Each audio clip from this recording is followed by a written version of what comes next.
And here we go. The Padres on this Friday night in their throwback brown and gold is 60 games left in the regular season as they take on the Cincinnati Reds, first of a 3-game series.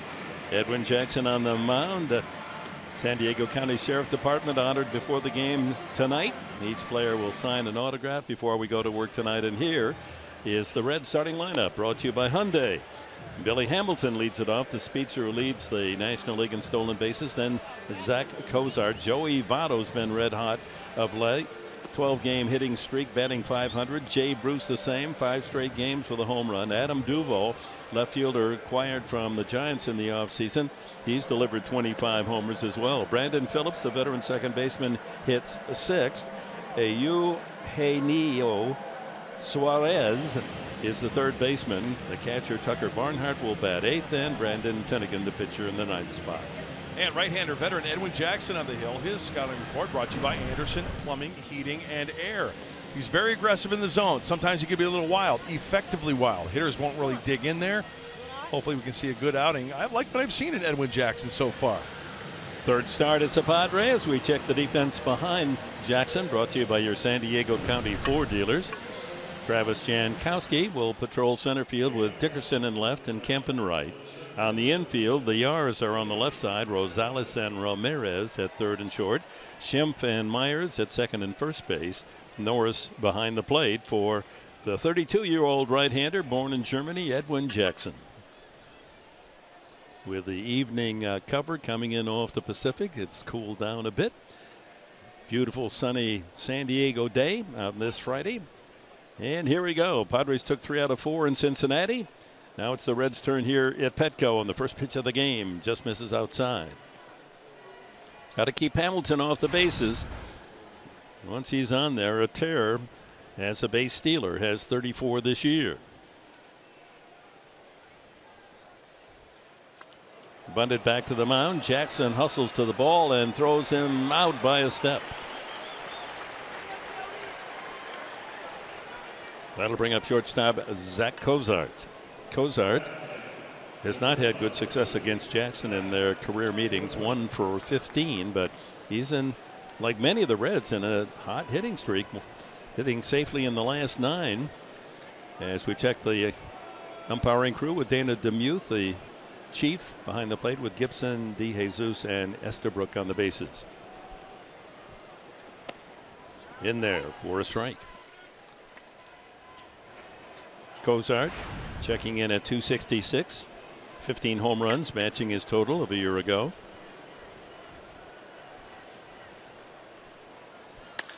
And he hits that high and deep to left field. Dickerson, a long run, and he can't get there, nor can Jankowski.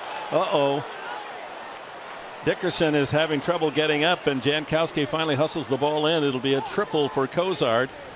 And there's no question Dickerson, who has been the Padres' hottest power hitter, took the worst of that collision at the wall. It was just perfectly hit between the two outfielders, neither able to get there, and then the ultimate crash.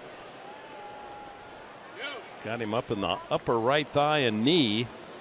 Wow. That's like a vicious block in football. I look at that. How does Travis Jankowski get right back on his feet after having a right leg right into the head from Alex Dickerson? Wow, what? I think you know what? After looking at that fall, it looks like the right hip, he landed really hard on his right hip. And the play right in front of Cozart. Yeah, that's the kind of ball that winds up an inside the park home run. Jankowski hustling to it and getting it back in, limits it to a triple. Now the big question, how serious was that collision to Dickerson? He's hit so well, home runs in 4 straight games, batting cleanup tonight. Hey, that's a big boy hitting hard on that track. You know, it's one thing hitting on the grass where it's got a little bit of give, but that warning track out there, that's a hard surface. And that is one big kid coming down hard. He's in pain as he gets to his feet.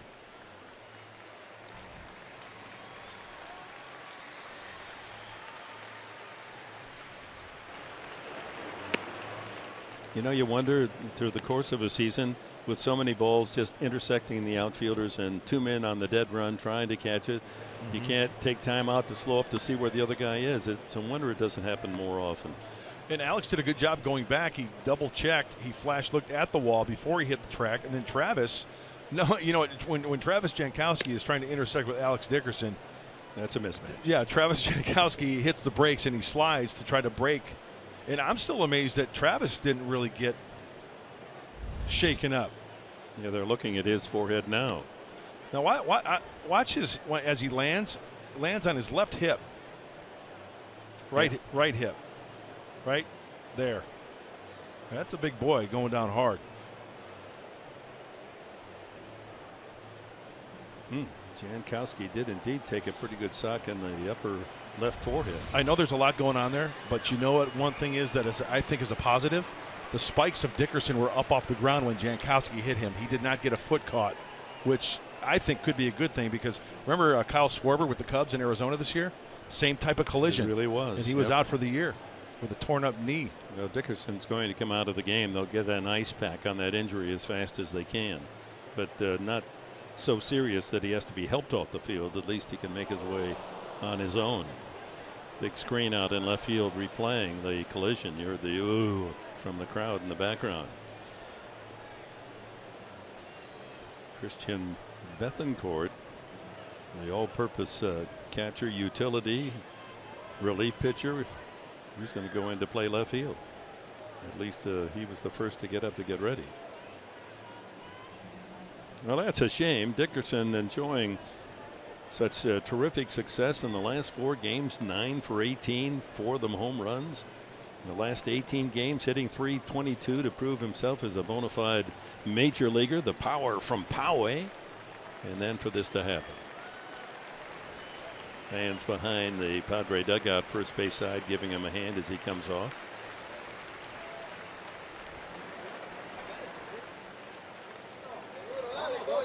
Well, a rough way to start this homestand.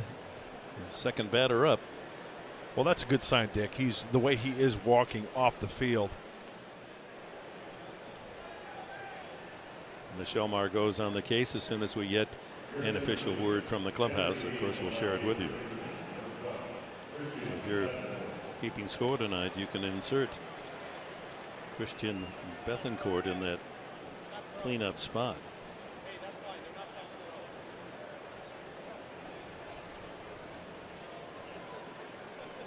Well, the Padres, with the trades and injuries, are a man short at almost every spot. And so Bethancourt, with a limited bench, has to be inserted into left field as the replacement.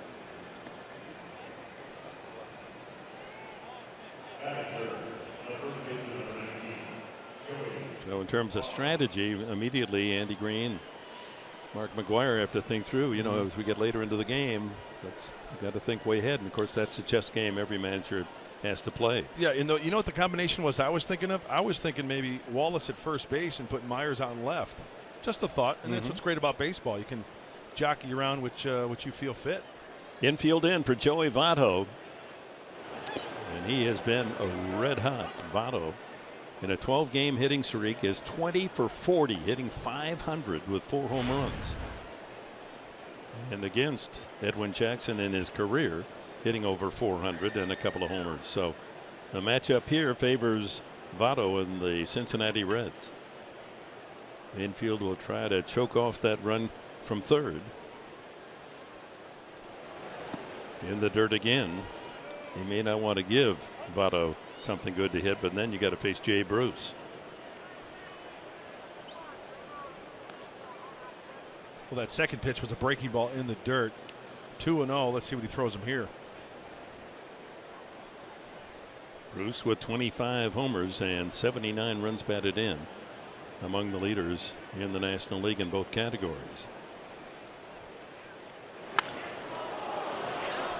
Fastball right down the middle, outer third, and very late on that pitch.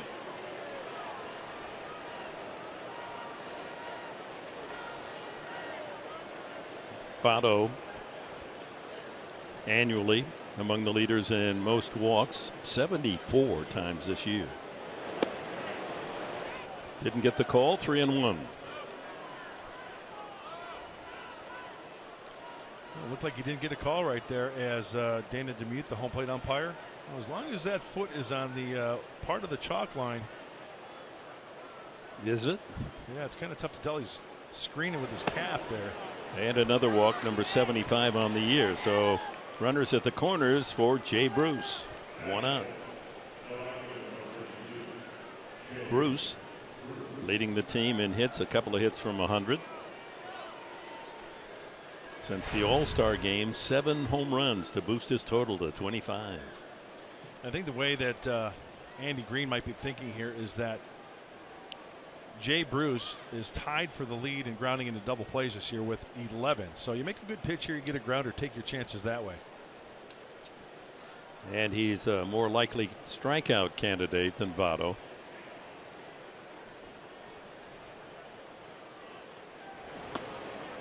Strike 1. He's walked 27 times, but he struck out 82 times.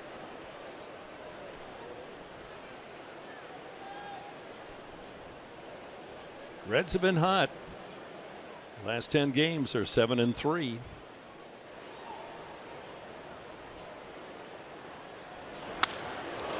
Left center field, and that's slicing away from Jankowski. Runs it down. Tagging and scoring easily is Cozart, and it's 1-0 Cincinnati.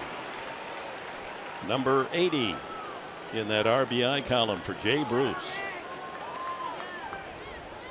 One of the reasons why Jay Bruce has been so successful, you see him going the other way, using the whole field. Well, hitting in Cincinnati, good hitters park, and here at Petco Park, he gives this one a good ride. And the thing that really sticks out off the left-handed bat, slicing Jankowski, the closing speed to track that one down. Yeah, the Great American Ballpark, that probably is a home run. Sad to say, but it's that big a difference between the 2 yards. Adam Duvall pops that one high in the air, back of home plate, out of play. 25 homers for Duvall to tie Bruce for the club lead, and he's knocked in 69. Good pickup from the Giants. That was the trade for Mike Leake at the deadline a year ago.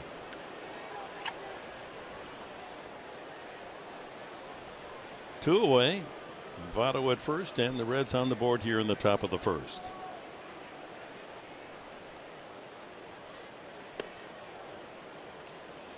Oh, 1 ball, 1 strike. In fact, since the All-Star break, Mark Grant, these Reds, who have been suffering in last place in the Central Division, are 8-4. That ties Colorado with the best record in the National League. Yeah, the one thing that really sticks out, Dick, is the bullpen. They've got a couple of arms down there that's really made a bullpen difference, bridging that gap. And that's with the Aroldis Chapman being sent off to New York. But the key topic at this time is home runs, especially with the Padres 25 straight games. And the leader currently in the National League, rookie Trevor Story of the Rockies, with Arenado 1 back, tied with Chris Bryant and Jay Bruce and Duvall. Just 2 off Story's lead. Matt Kemp only 4 back. Yeah, it's been the pitching that's been the kryptonite this year for the Reds. 15th in ERA in the National League. Ground ball up the middle and a base hit. No one there as Ramirez was shaded way over toward third. So Duvall pushes Votto to second base on the single, and the inning continues. Boy, Duvall really got on top of that ball and somehow sends it up the center of the diamond. As you mentioned, Dick, the infield playing him to pull. That's a high slider on contact. That's right across the Cincinnati on the jersey. Boy, that's some serious top hand, almost like a forehand over the net for a winner. Very good there, Bud. That's a forehand, right? That's right. We should go back and your next life make you a tennis player. Brandon Phillips, 15-game hitting streak. Takes strike 1. Hitting .333 in the streak. And that's the longest active in the National League, with Votto in the second spot, tied with Yadier in St. Louis.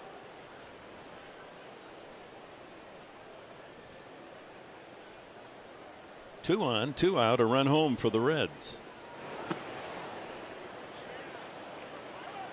Another right on the corner, but Demuth thus far has a tight strike zone. It'll be interesting to see what the strike zone is going to be tonight with Dana Demuth, the veteran umpire, the crew chief behind the dish, calling balls and strikes.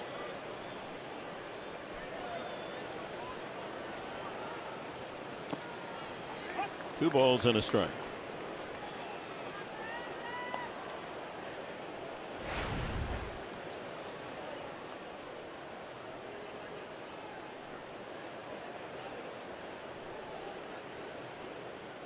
Friday night crowd settling in. We had Vegas night in the park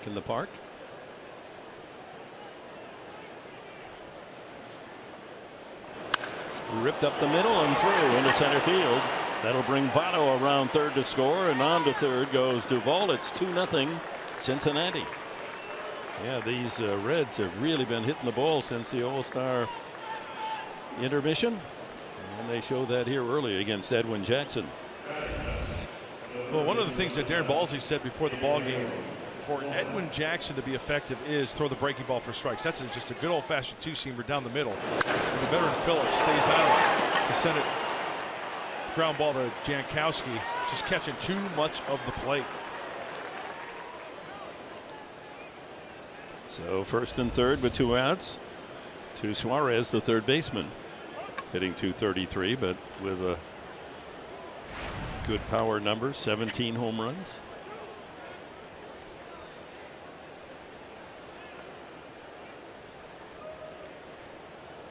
Reds have won 4 consecutive series. Milwaukee, Atlanta, Arizona, San Francisco, all by 2-1 since the All-Star break. And a drive up the alley left center, and there's no one there. That's going to get one home, and it's going to also bring Phillips all the way around from third base. He will score, and it's 4-0 here in the first inning for the visitors from Cincinnati. Boy, they're finding the holes.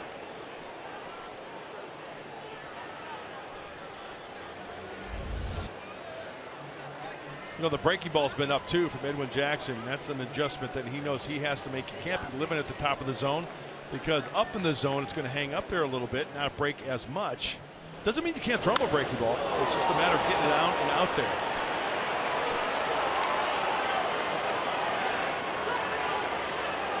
Well, the game started after 1 out with a Cozart drive to left center that created the collision between Dickerson and Jankowski, and it's gone downhill since. They lose Dickerson. Bethancourt now in left field. Emergency. Votto walks. Sacrifice fly for Bruce to make it 1-0. Duvall a single, first and third. Phillips a single to make it 2-0, and now a 2-run double by Suarez, and a 4-0 lead. 8th man to bat in the first inning. Catcher Tucker Barnhart. Hitting .258.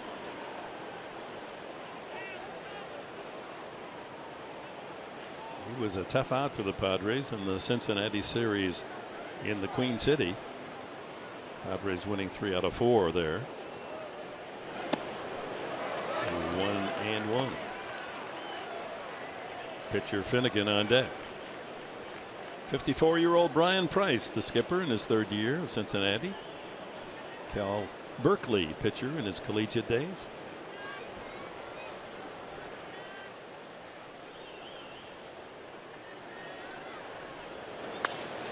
High fly ball to center. Jankowski waiting for it to come down, and finally the inning comes to an end, but 4 runs, 4 hits, first inning. Cincinnati on top. Run surge by these Padres. You wouldn't think that this would be the team that now is tied for the all-time National League record. 1 home run tonight, and they'll own that spot all by themselves. As we look at Toyota's starting lineup for the Padres, Travis Jankowski with Will Myers hitting second, Matt Kemp third, with Bethancourt slotted fourth, subbing for the injured Dickerson. Schempf will bat fifth, and Derek Norris, Alexei Ramirez in the 7th slot, followed by Adam Rosales, as Jan Solarte is still on family leave, and Edwin Jackson, a good hitter, 3 for 5 as a Padre, bats 9th against Brandon Finnegan, a 23-year-old former Horned Frog at TCU. Yeah, the left-hander sports a fastball, slider, changeup. He can be wild at times. And going into an area where he's not really used to at the big league level as far as innings pitched. Now at 111 in the third for Brandon Finnegan. Gives up a walk about every 2 innings, and he's tied for the National League lead in home runs allowed, 22.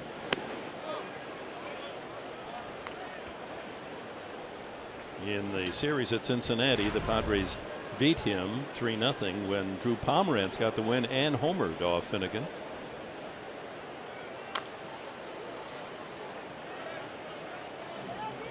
Boy, when I saw this kid first after going to the World Series with TCU, then pitching for the Kansas City Royals in the postseason, I thought he was just going to be lights out from there on out.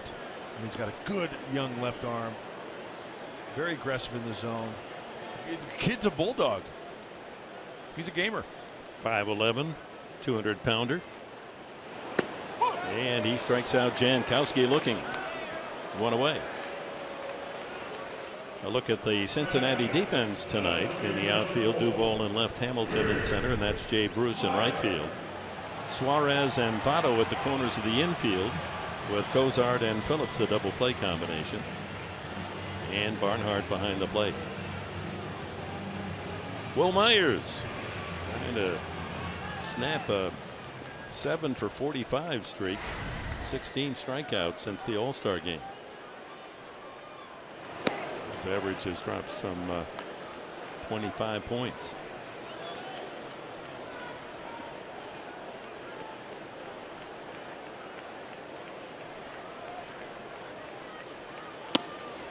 Taking a lot of pitches. 1-1. Oh, I've noticed pretty straight fastball from Finnegan in the past, and tonight as Will not all the way back in the box like a lot of hitters. Off speed, 2-1. 20 homers for Will Myers. Second to Kemp.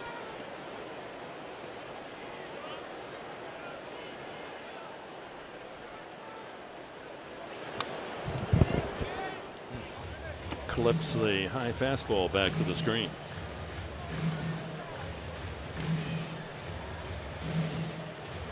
The Padres going for a home run and a National League team record of 26 consecutive games against a Reds pitching staff, the most generous in all of baseball in tossing up home run balls. Just inside. Count full. Boy, that is one tough pitch to lay off. The one that's going to look like a strike, the breaking ball. As Matt Kemp waits on deck. Here's the breaking ball with a slider just off the plate. And he earns a walk. Padres have a base runner with 1 away here in the bottom of the first as we check on our keys to the game, brought to you by your San Diego Honda dealers. Finish Finnegan. Hey, the Padres got some catch up to do, okay? That's just what happened. 4 runs in the first for Cincinnati. Time to fight back, and don't let Bruce beat you. Sacrifice fly in the first inning, driving a run. Doesn't mean you can't quiet him the rest of the game. So let's see if the Padres can at least get 1 or 2 back in this half of the first. Well, Matt Kemp's been doing the job here of late. 23 homers to match his total for the entire 2015 season. And we've yet to go to August. So 2 more months to go. And Finnegan allowing 22 homers. He, Scherzer, and former Padre Matt Whistler leading the National League. Jonathan Neese with 21.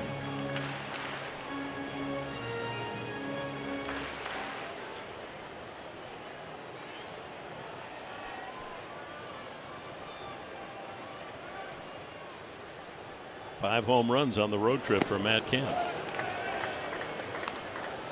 Such an easy swing, too. Getting that barrel out in front and connecting, setting the ball on its way. It's one thing Matt Kemp, in the course of his career, is not overswing. Just gets in a good position, lets the Shillelagh do the work. Outfield very deep in all 3 positions.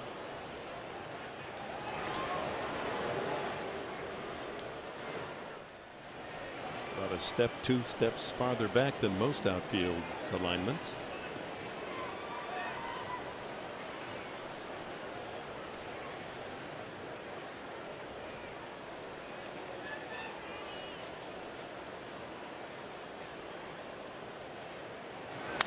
Line Padres try to come back from that 4-0 early deficit. 2 on with 1 out for Christian Bethancourt. Well, everybody loves the long ball, especially when Matt Kemp hits a long ball, multiple base runners on. But hey, nothing wrong with passing it on to Christian Bethancourt. The single will be just fine off the end of the bat. Looked like a fastball left over the heart of the plate. And just like that, with the way the home run's been coming for San Diego, one swing puts you within 1. In his limited opportunities, Bethancourt has hit 5 home runs. Only 116 at bats for the all-purpose catcher.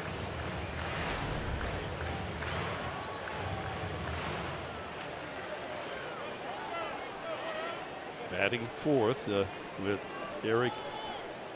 Alex Dickerson injured on the collision with Jankowski in the outfield in the first inning. And falling behind 2-0, and that'll bring catcher Barnhart out to the mound. If Finnegan having difficulty, that was one of the things. He could be erratic at times. Well, 111 innings, 56 walks.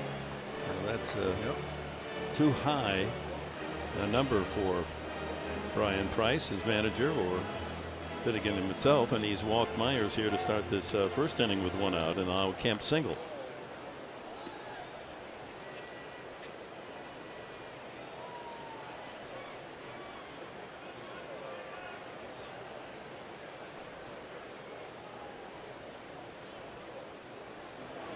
Boy. 3-0. On deck is Ryan Schimpf. What do you think back in spring training we'd be in July and the cleanup hitter would be Dickerson and the number 5 hitter Schimpf? Nope. I would have lost that bet. What a season. What a contribution by these call-ups. High strike.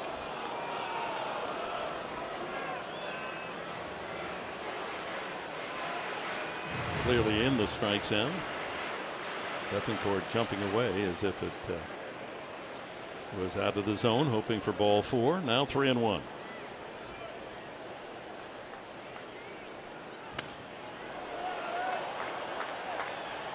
So that runs out the count. As the Padres, with 25 straight games, that's ties the National League record set by the Atlanta Braves. Texas Rangers have the all-time mark. 14 years ago, they hit home runs in 27 straight games. That's unbelievable. It really is. I mean, we're talking about major league history here. Yeah, it goes around. Couldn't quite check his swing. A couple of strikeouts for Finnegan. 2 on, 2 out for Ryan Schimpf. And here's tonight's Cold Hard Facts, brought to you by Clean, Crisp, Coors Light. Since the All-Star break, Kemp, Bruce, Jerko with 7 home runs.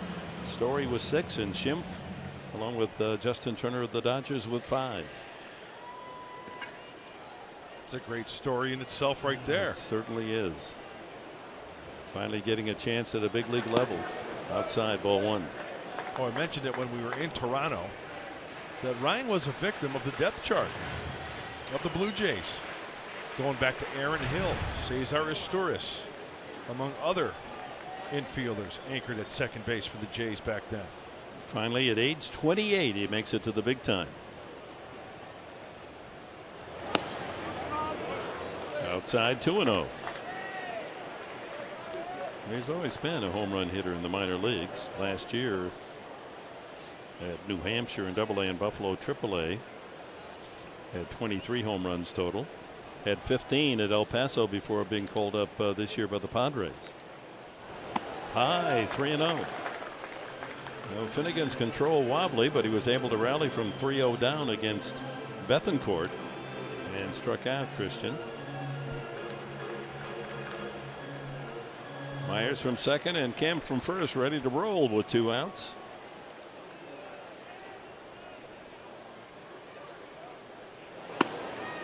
Ball 4, a 4-pitch walk, and the bases are loaded. Follow Padres Baseball live with the MLB.com at-bat app. Stay up to the moment at any moment with game day, live game video highlights, StatCast, news, and more. Download MLB.com at bat, the #1 app for live baseball on your phone and tablet. Derek Norris trying to snap out of a hitting slump. His average down to 199. He's 2 for the last 23. Here's a chance to do the job. A ringing double in the alley would make it a 4-3 game.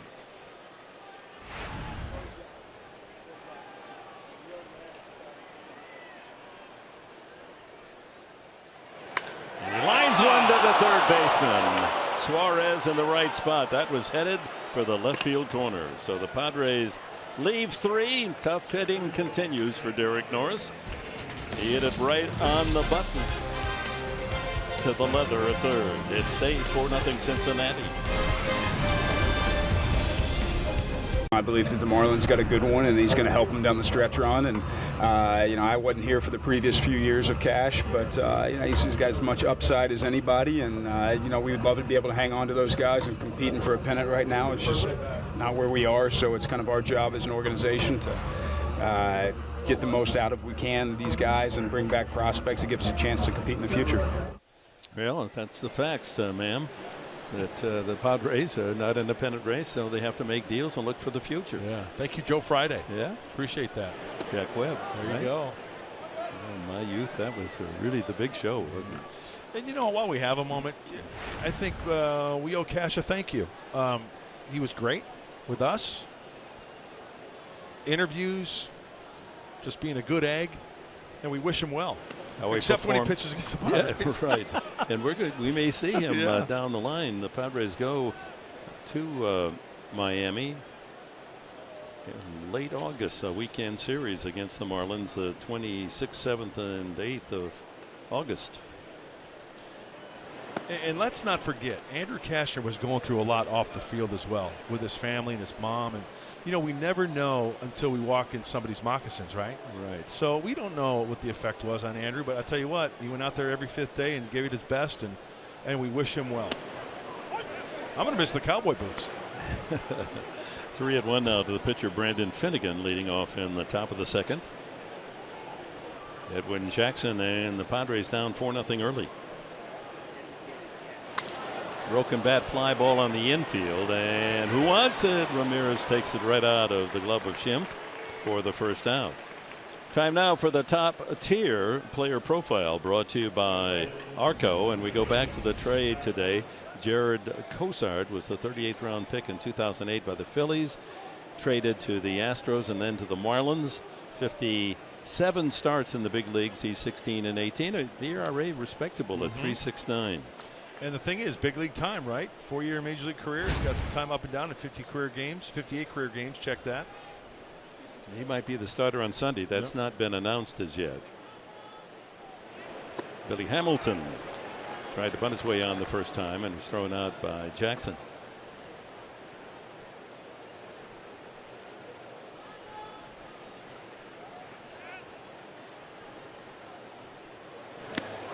Oh, 0-2. 94 on the fastball. One of the great stars, the Hall of Famer Barry Larkin, fan here tonight. Oh, he could pick it. Saw him in Cooperstown. That was a bright, talented man. Just his presence tells you he's an important person. Swing and a miss, strike 3. 2 away here in the 2nd. First strikeout for Jackson. Going right after him. And you know, Edwin Jackson's been around the block to where if he gets knocked around for an inning, he could bounce right back. That's a good located fastball above the belt buckle. It's a future big leaguer. Got to hydrate. Padres a little unlucky not to get some runs back in the bottom of the 1st inning, but so it goes. Zack Cozart, his triple to left center, created the collision between Dickerson and Jankowski that forced Dickerson out of the game. We're yet to hear a report from the clubhouse on his injury or condition.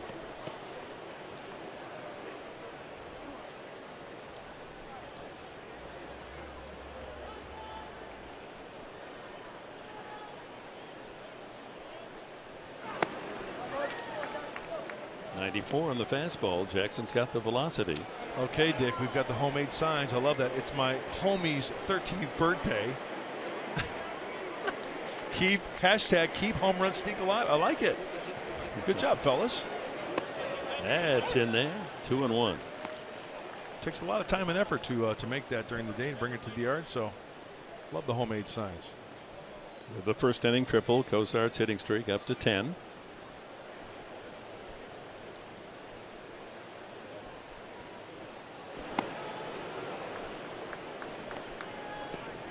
Three balls and a strike to the Reds shortstop.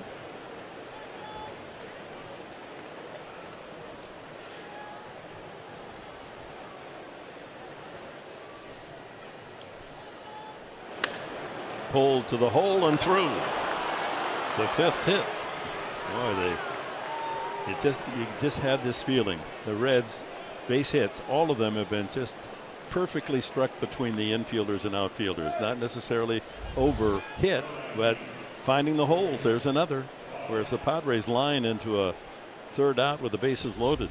You know, I noticed on that play, Adam Rosales kind of slapped his glove after that ball got through. Now, I'm not saying Adam should have gotten that ball, but his body language told me that maybe he was thinking Alexei Ramirez was going to be behind him covering the hole a little bit. And I'm thinking, you know what? We know Adam. He's probably telling himself, gosh darn, I should have tried to dive for that ball and give it a shot. Not the case, so a runner aboard. For Joey Votto, who slices that one toward the souvenir seats down the left field line. Shift on dramatically, only Ramirez on the left side.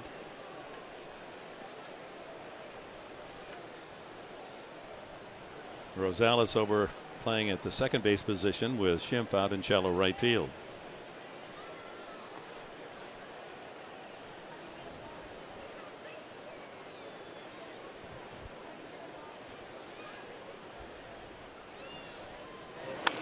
Pulled right to Myers under his glove, but fielded by Schimpf. Jackson covers and the out is 4-1. That's it for the Reds. Top of the second. The Padres will lead it off with Alexei Ramirez down 4-0. The Reds lead the Padres 4-0 at the bottom of the second. Well, the Padres are making history with every home run they hit. They've currently hit a bomb in 25 consecutive games. The streak began on June 28th against the Baltimore Orioles. During that streak, rookie Ryan Schimpf has hit 9 of those homers. Now, the last team to hold the Padres to no home runs was, of course, the Cincinnati Reds, so hopefully they can overcome that tonight. I talked with hitting coach Alan Zinter about the pride they take in this streak, and he said it's been cool to make history and have consistently good at-bats, but it's really just uncontrollable, and it's not something that they talk about or try to do, guys. All right, thank you, Michelle. Yes, indeed, back on Sunday, the 26th of June, it was the left-hander right-hander Anthony DeSclafani who shut out the Padres 3-0, and then after that game, the Padres have homered in every contest. Ramirez a two-hopper to Cozart, and one away here in the Padres second. You know, I'm not saying the Padres should hit a home run every game, but when you think about it, not homering in that ballpark, because that place is a bandbox, and let's face it, ball jumps. But it is one heck of a streak. Even manager Andy Ring calls it a borderline fluke. Adam Rosales hitting 8th tonight. Had a home run in Toronto to help the Padres to a victory against the Blue Jays in their getaway day.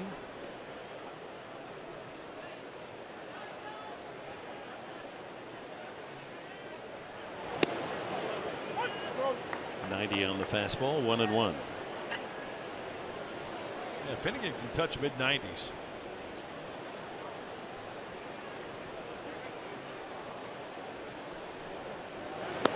And the breaking ball just at the bottom of the strike zone. 1-2. He's a max effort type pitcher. What I mean by that, it looks like he puts every ounce of effort into every pitch. And that could take its toll when you're not used to throwing over 100 innings. Line drive, hooking foul into the first row. So on Wednesday to close out the 10-game road trip in Toronto, off the knuckleballer Dickey. And that got the Padres on the board early. On their way to an 8-4 victory, number 7 on the season for Rosales.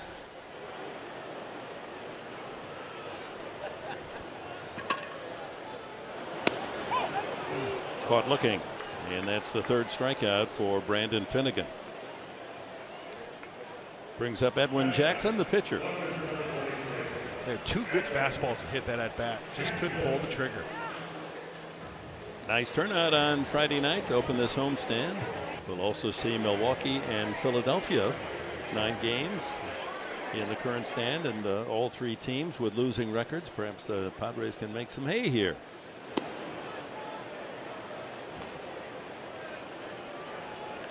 In fact, the 3 teams combined are 43 games under 500.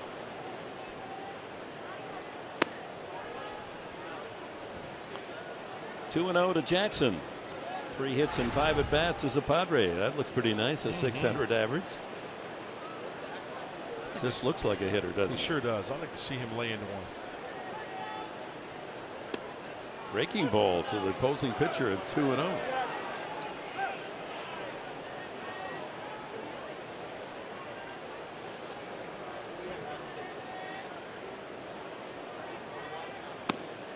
Lays off the high heater. 3-1.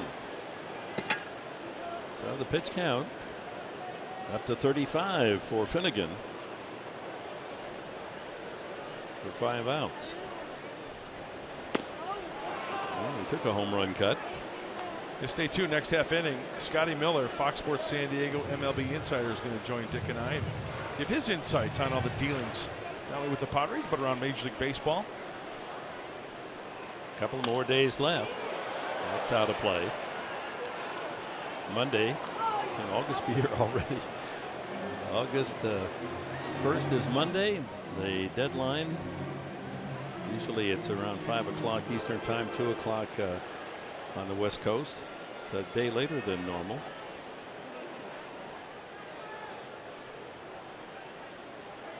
Full count. Just got a piece. Out. Looks like Travis Jankowski almost got that on deck.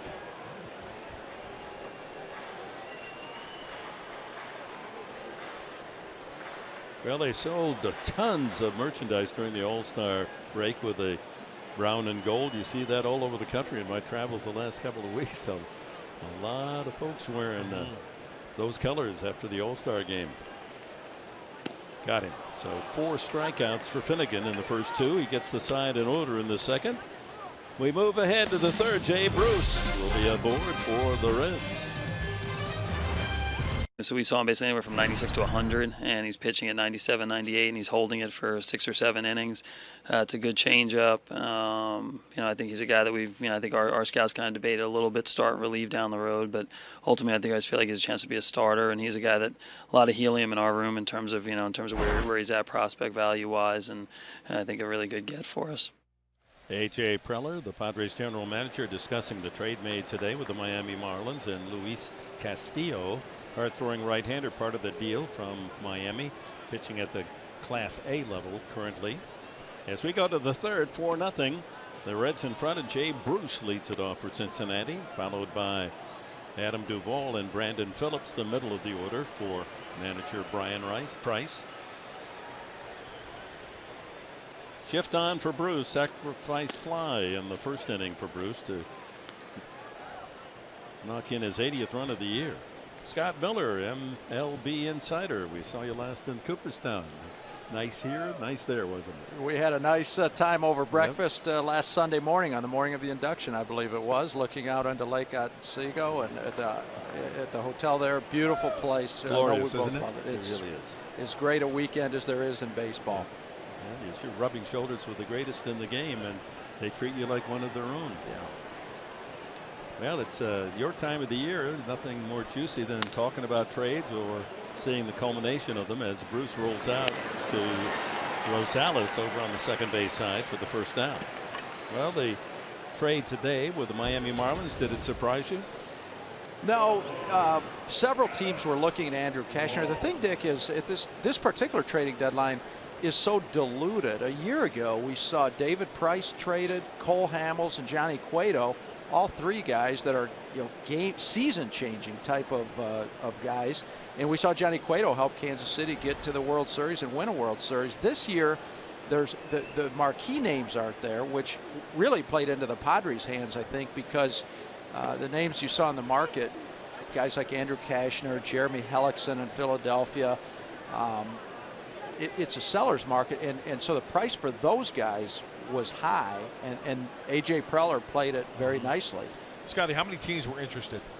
How many teams do you think called the Padres interested? You know, A.J. Preller said about 10 initially. Really? Initially, but then that got whittled down. The last few days, Mud, Toronto checked in, but their farm system isn't too good right now.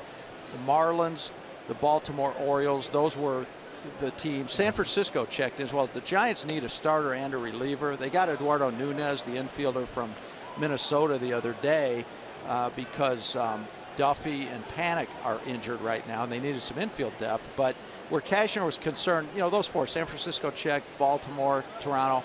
But Miami has kind of been an under-the-radar player all along, and they've really pushed hard to acquire pitching because they think not only can they win a wild card spot, but maybe overtake Washington for the division. How about Colin Ray? I was surprised to see him in the deal. Yes, you know, I was initially, Dick, no question. We haven't heard much about him, and of course the Padres had control over him for the next few years. He was kind of an under-the-radar guy, but the more I thought about it, it did make sense in that if the deal was going to get done with the Marlins, because the Marlins were looking for 1 or 2 starting pitchers. Duvall deep to right, and he can't get it. Kemp against the wall. Duvall's on his way for 3, and he'll make it without a slide. There's the power of Duvall, 25 home runs on the year, and he's able to shoot that one over Kemp's head against the boards in right field, a 1-out triple. Well, early on the Reds hits, now 6. They've been up in the zone, but look at this one. This one's down around the knees. This ball off the right-handed bat, slicing towards the line, and Matt Kemp at the last second extends, and then Duvall turns it on. Well, judging by him going down the first base line, I thought he may have thought that ball was going to be caught. Just out of the reach of Kemp and right, and Duvall has his second triple of the season. 1 out as the Reds try to fortify their 4-0 advantage. Here's Brandon Phillips, singled in to run his first at bat. You know what, Scotty? After looking at the trade and evaluating and looking at the players, I know this is a Padres broadcast, but I think the Padres win. Yeah, I think you're right. Executives I've talked to around the game today, Mud, and I've talked to a number of executives and scouts, and the Padres have gotten very high marks from them. I think, no question. I think for the Marlins, I think at worst case it's a break-even deal. For the Marlins to break even, though, I think they need to win the wild card slot or overtake Washington for the division. Then I think the Marlins, then it'll be one of those win-win, right? It'll be a trade where both teams got what they wanted. If the Marlins fail to do that, then the Padres certainly have the upper hand. But either way, given the way the Padres season has been going, right, they need the influx of young talent, and we've seen it coming back quite a bit now in the past month. And that's why I say that as we take a look at the wild card here, Miami only a game out. Right now, if the season ended, it would be the Dodgers and the Cardinals for the wild card in the National League. Mets are right there as well in Pittsburgh. 2-2 now to Phillips. Well, if they can get Cashner as a starter to give them the kind of performances that we saw the last 3 times out from Andrew, he might win them 4 or 5 games in the next 2 months. That's what they're hoping. I think a couple things here, Dick. One, Cashner, as enigmatic as he's been here in San Diego, I think the Marlins are hoping if he gets onto a team that every single game means something and you get that momentum going toward the stretch run, that maybe he'll rise to the level more consistently. And secondly, I think the Marlins are hoping they have a really, really good infield defense, and they're hoping that defense behind Cashner can lift him up as well. Swinging and a miss by Phillips, and no, he got a piece of that or not? The way he walked away from the plate, he thought he might have foul-tipped that, but he is gone on strikes. 2 away. Well, the key player for the Padres in the deal was the young first baseman, left-handed hitting Naylor. What do you know about him? Well, you can see, you know, it's funny. Look, what the video that we're looking at right now, this footage. A scout told me today, he mentioned the name Prince Fielder to me, and you can kind of see it, right? Short and big. And the same scout, I chuckled. He said he's got one of those soup and salad bodies. In other words, meaning you need to keep him on some soups and salads so he doesn't continue to get bigger. I got a little Pablo Sandoval as well from the left side. Yeah, you can see that. Same type body type. Yeah, that's good. Let's not forget, Pablo Sandoval is one heck of an athlete back in the day, and he could hit and he could field. Good athlete. Much quicker, especially with the feet and the hands, than you would think. And you're right. Toward the hole, cut off by Rosales. The throw across in time for the out, and the 1-out triple. And Duvall dies at third. It's still 4-0 thanks to Scott Miller. Keep your eyes on that trade market. We'll be back. Will do. 4-0 in bottom of the third. Well, there you see Alex Dickerson colliding with Travis Jankowski on that play. Well, a quick update from the Padres clubhouse for you. He left with a right hip contusion. As for a timetable for his return, there is no timetable yet, and he is day-to-day. Guys. All right, thank you, Michelle. You can see he landed fully on that right hip on the warning path in left center. Hopefully not serious. Might sideline him for a couple of games. So I'd hope to have that home run back in the lineup. The power from Poway. I remember one thing my dad told me when I was playing Little League Baseball. We played against a team who were huge guys, right? Thought we were outmatched. He said, the bigger they are, the harder they fall. Yeah. And that's a big boy falling hard. I mean, we wish him well, but man, you get tripped up like that. Yeah, Caltech measured that. It actually created just on the Richter scale. Yeah, just a little, you know. Really? Yeah, a little hiccup.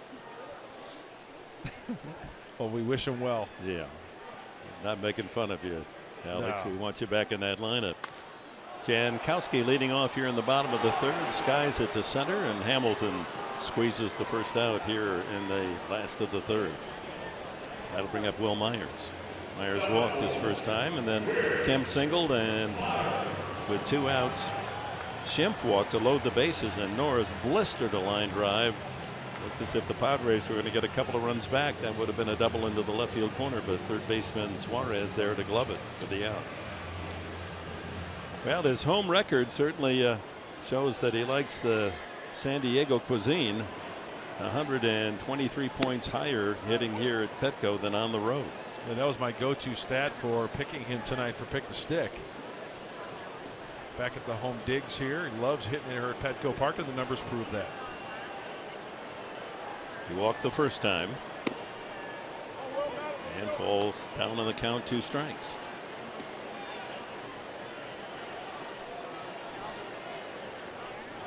So the Padres in this 25-game home run streak. It's kept them in games, but they haven't won enough games. They're 11-14 in those 25 games, in part because Myers and Norris have been in a slump. I would gladly trade no home runs for a 14-11 record. There you go. Streak, so right? would Dandy Green.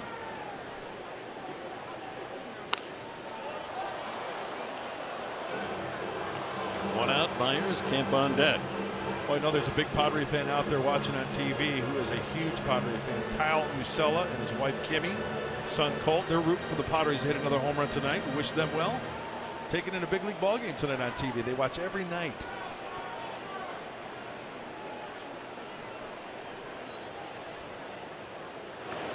Just got a piece of that, fouled it back, pitch in his zone.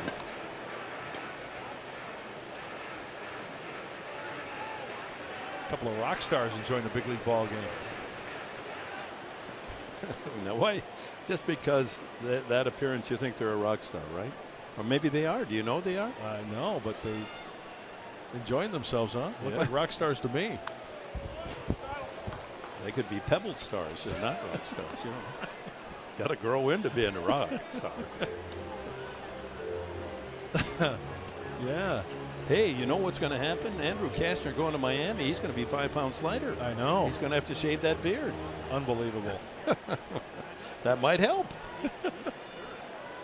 Beard didn't win him but 4 games this year. That one softly hit into the stands about 3 rows back.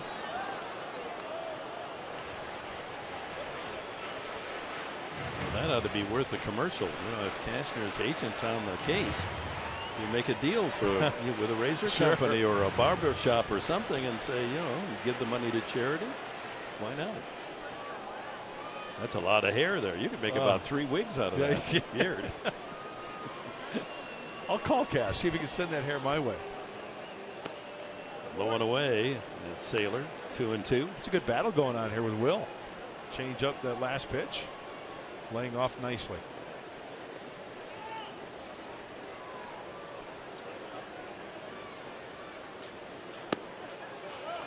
Just missed low and in. Hey, he did that the first at bat, remember? Breaking ball down and in, laid off it. Eventually worked the walk. 10th pitch of this at bat coming up.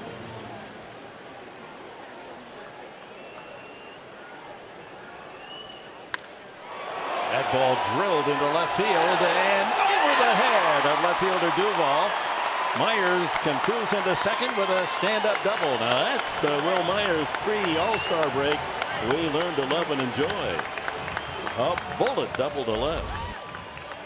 Oh, two-seamer in. Look at get the hands in. You know, 2 good at-bats. Oh, and the gracefulness. Oh, slow it down, Duvall. Trying to do his best, Mikhail Baryshnikov out there. I don't think Bolshoi Ballet is going to be calling. So, double for Myers. And the Padres try to snip away at that 4-0 Cincinnati lead. Here's Kemp. He singled his first time.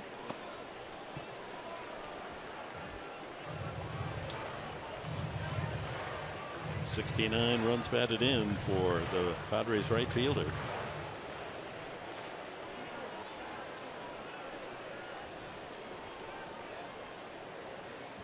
Myers a big lead, and Phillips is edged over behind the bag at second. Whoa, up and away. 2-0 to Kemp.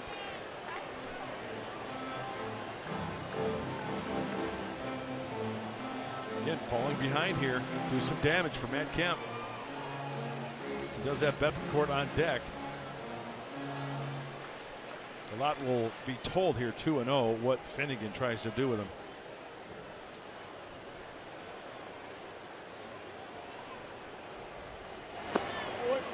3-0. A two-seamer at 91. Hey, I think if you get a fatty here, I say swing at it. Why not? It's got to be right there, though. Taking all the way, 3-1. Right at the bottom of the zone. 55 pitches for Finnegan. A couple of walks. He's been to several 3-2 counts, and he struck out 4.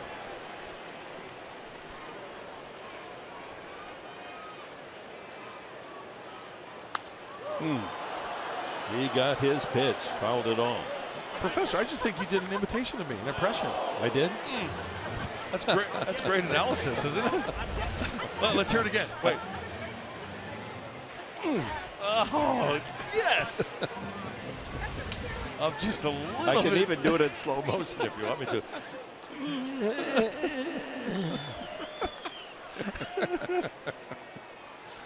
All right, another full count. Does he throw him an off-speed pitcher with first base open? I don't think he's going to get a fastball. I think you're right.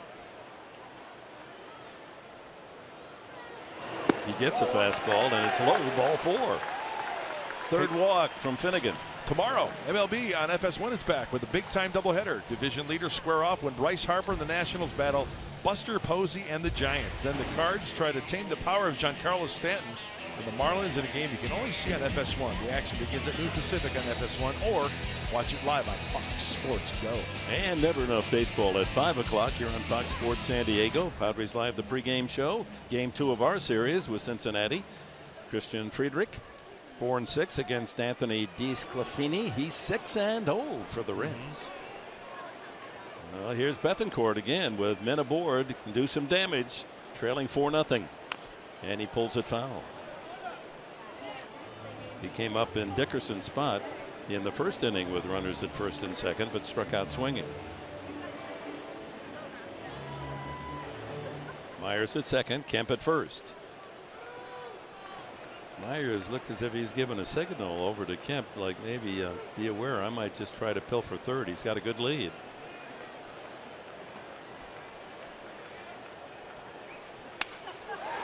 1 hopper to Phillips, over to Cozart, back to first, double play. Padres hit it hard again. First inning, a line drive out to third. Here with 2 on, a double play.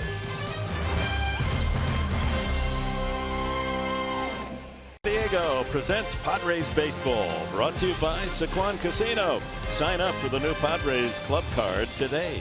By Jack in the Box. Taste the all-new Jack's Brewhouse Bacon Burger today at Jack in the Box. Limited time only at participating restaurants. And by Mercury Insurance. We're on a mission to save you money. Log on to mercuryinsurance.com today. Top of the fourth, 4-0 Cincinnati. 4 runs in the first inning for the visitors. And leading it off is catcher Tucker Barnhart with pitcher Finnegan and the leadoff hitter Hamilton to bat here against Edwin Jackson. Top of the fourth. Barnhart flying to center his first time.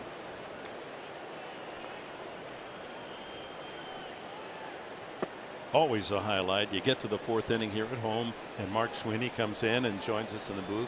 Don't you agree? I mean, I love it. Picks up the whole telecast. The love level has just skyrocketed. What's in there. You never know what's in there tonight. You never know. You never. There's more makeup than should be on there. Welcome back, Professor. Yeah, good to be back. Ground ball to second. Schimpf over to Myers for the first out here in the 4th. So, Dick, you and I talked before the game. Cooperstown, how was it? It just is. It's a magical place. I mean, it's a small, beautiful village, and it's just tucked into the Catskills, Shenandoahs, whatever, all those mountain ranges. It takes about a 2-hour drive from Albany to get there. And then, 50,000 people were there for the induction ceremonies. How they accommodate all those people. And Jane Clark is just, she is the woman who runs Cooperstown. A lot of people think that it's Major League Baseball operated. It is not. Major League Baseball cooperates. Cooperstown is an entity of itself. And there's such a pride in the community, and to be with the greatest players in the history of the game. I mean, I'm still a kid. I love to rub shoulders with the best. What was your favorite conversation? Did any conversations stick out? There were a lot of them. One of them, Dan Shaughnessy, who won the Writers Award, the Spink Award. And in his speech, I thought it was interesting. He was talking about his days when he was covering the Baltimore Orioles, as we Finnegan, the pitcher's up there. And you know how it is for a writer. They've got to get their story in on the last game of a series before they hop on the plane or get out of town to go to the next town. He said Earl Weaver would give them 3 if answers so that writers could make the plane. He would give an answer: if we win, this will be my answer. If we another chance for Schimpf. Finnegan grounds out 4-3, 2 away. If we lose, here's my answer if we lose. And if we have a star of the game, if we do, here's my answer to that. So they had the 3 answers, so they could just plug those in and send in their story to make the next trip. That's great. That is great. And the weather was great. Perfect. There was no cloud in this. Well, there were a few clouds, but it just 80, not too much humidity, and no, this little village comes to just life, and you're among friends. There's 50,000 visitors, but they're all there because they love baseball, and so the conversation continually is along that line. I did have one major thrill as we look at Billy Hamilton. After the parade, the Saturday they have the Frick and the Spink Award, and then there's the parade of all the Hall of Famers through the village, and all the folks crowding the side. And then they go to the Hall of Fame, and there's a reception there. And I saw Al Kaline, and he's, we're 18 together. And when he took my right field away from me in Detroit, and I'd seen him earlier at the hotel, he said, "Hey, we got to have a drink. We haven't done that." So I found him, and what the players do, they find their little niche, maybe 16 plaques in a little niche, and they find their place, and there's a table and chairs there, and so they go sit there, and that's how you know you can find them. Oh, that's cool. And so I asked, Skyline here? He said, yeah. And so he said, where's his plaque? He said, well, it's over there, 3rd one in. So I walked over right next to Willie Mays' plaque, and I asked him, I said, was he the best player you ever saw? He said, no question, Willie Mays, best I ever saw. So I had a chance to have a libation with Al Kaline. That's nice. Talk Tigers, talk about my roots in Michigan. There's a slap line drive to left center field as Hamilton just lays the bat on the ball, and he's got himself a single. And watch out now, he loves to run the bases. 7 hits for the Reds.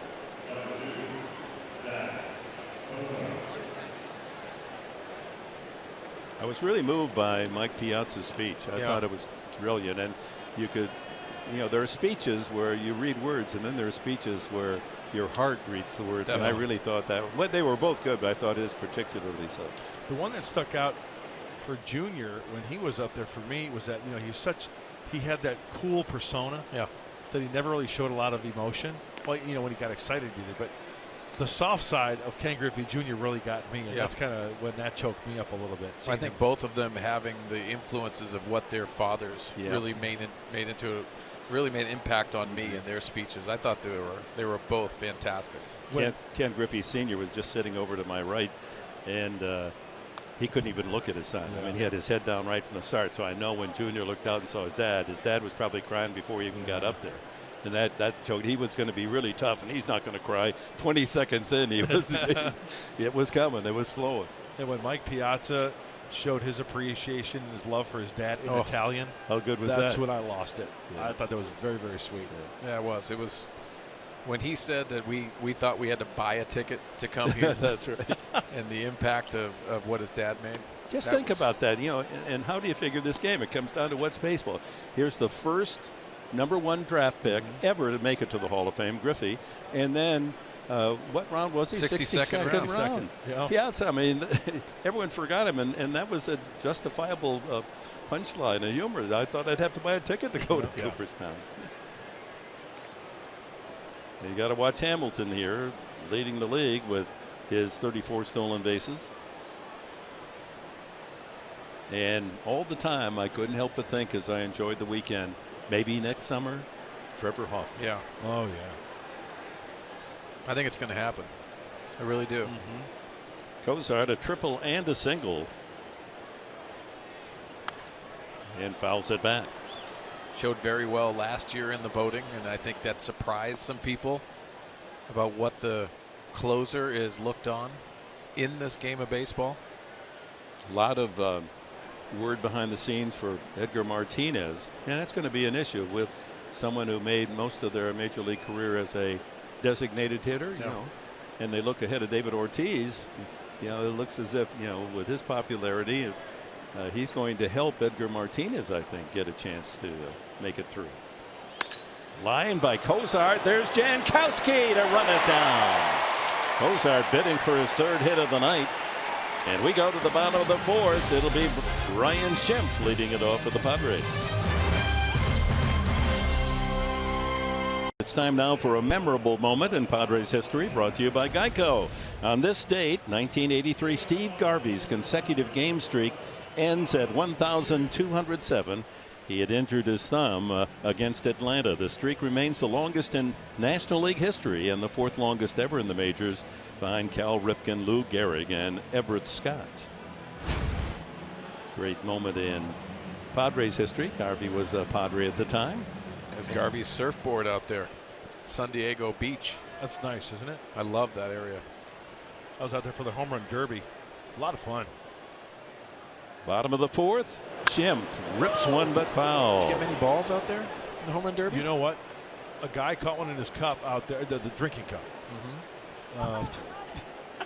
Not the coffee cup. Okay, right. Yeah, the coffee. And then, believe it or not, that was a very active area out there. Right center? During the home run derby. How so? Just a lot of balls hit that way. But who's counting, huh? Yeah. How about the one that Stanton hit off the scoreboard? Yeah, the lower left-hand corner, you bet. That was unbelievable. Yeah, I was out there somewhere.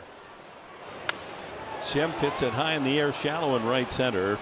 Hamilton in quickly to make the catch for the first out here in the 4th. Brings up Derek Norris. Norris, tough luck hitting all season long. Bases loaded, first inning.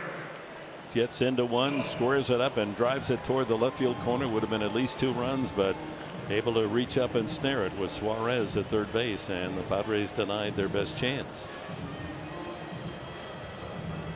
To get into the Hall of Fame, 75% of the baseball writers ballot. I mean, that's why there's a lot of great players that don't make it. It's kind of the 2 sides of the coin. On one hand, you say, how can he not be in the Hall of Fame? On the other hand, you say, because players like that aren't in the Hall of Fame, whoever that player is, it makes it so special when you finally are inducted. And think about Tony Oliva of the Minnesota Twins. Rod Carew, of course, was there, and Rod's waiting for a heart transplant, and bless him, even to be there in his condition. I mean, just let's hope that he's able to make it through this rest of this year. And you got a lot of people pulling for him. What a great hitter. Well, he's going to be always known as the American League batting champion. Is going to be the Carew Award.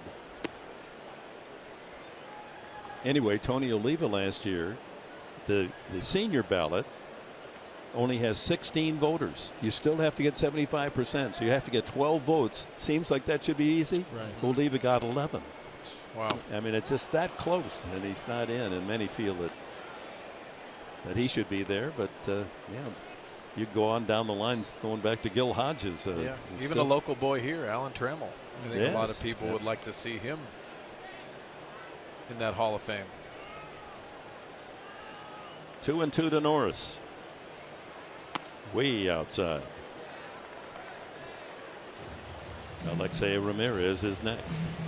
Mark Sweeney, what are your thoughts about the trade? Well, it's interesting. I think a lot of people and fans of baseball are wondering what direction the Padres are going, and they've seen it, obviously, with the influx of talent with 18, 19-year-olds. 5 strikeouts now. And you look at Andrew Cashner and the start before the All-Star game, and then the last 3, he built his value in a seller's market. And I think that was probably, if you're a Padre fan, you're wondering, have you gotten enough? I think there's a lot of people that say, yes, this is a pretty good haul for Andrew Cashner and Colin Gregg. Okay, we've got a couple of days left. Are the Padres through trading?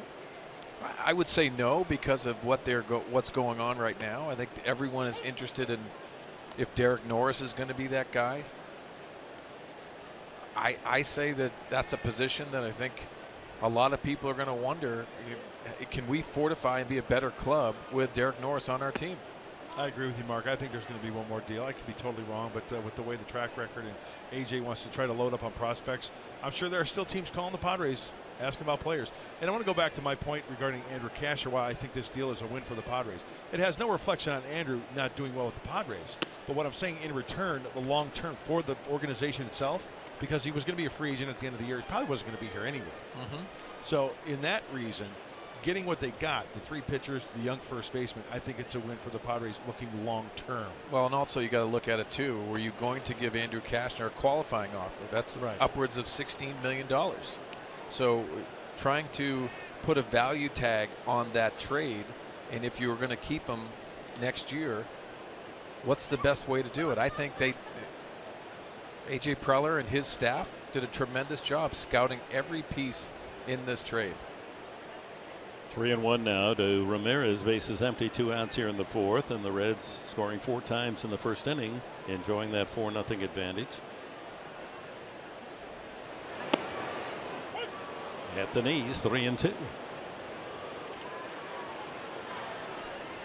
know, the analogy I've used before, I used it in the pregame show, but all these young prospects, they're lottery tickets, right? Do you have the holding winning ticket? Well, I'll tell you what, right now, A.J. Preller's got a lot of those lottery tickets in his pocket right now. Chop to the right side, charged by the veteran Phillips, and that's it for the Padres in the 4th. They go in order, and after 4 at Petco, 4-0 Cincinnati. Game summary, first inning, a collision between Dickerson and Jankowski, and Dickerson forced to leave the game with a right hip contusion. And the Reds went on to get 4 runs. A sacrifice, 1 fly, 1-0. Then Phillips an RBI single, 2-0. And then Suarez lined a double to left center field to drive in a couple more. And Cincinnati enjoyed a 4-0 advantage before the Padres even came to bat. And that's how the score stands at the moment. Our Harrah's game summary. Top of the 5th, it'll be Votto, Bruce, and Duvall. For Cincinnati, Votto has walked and grounded to second.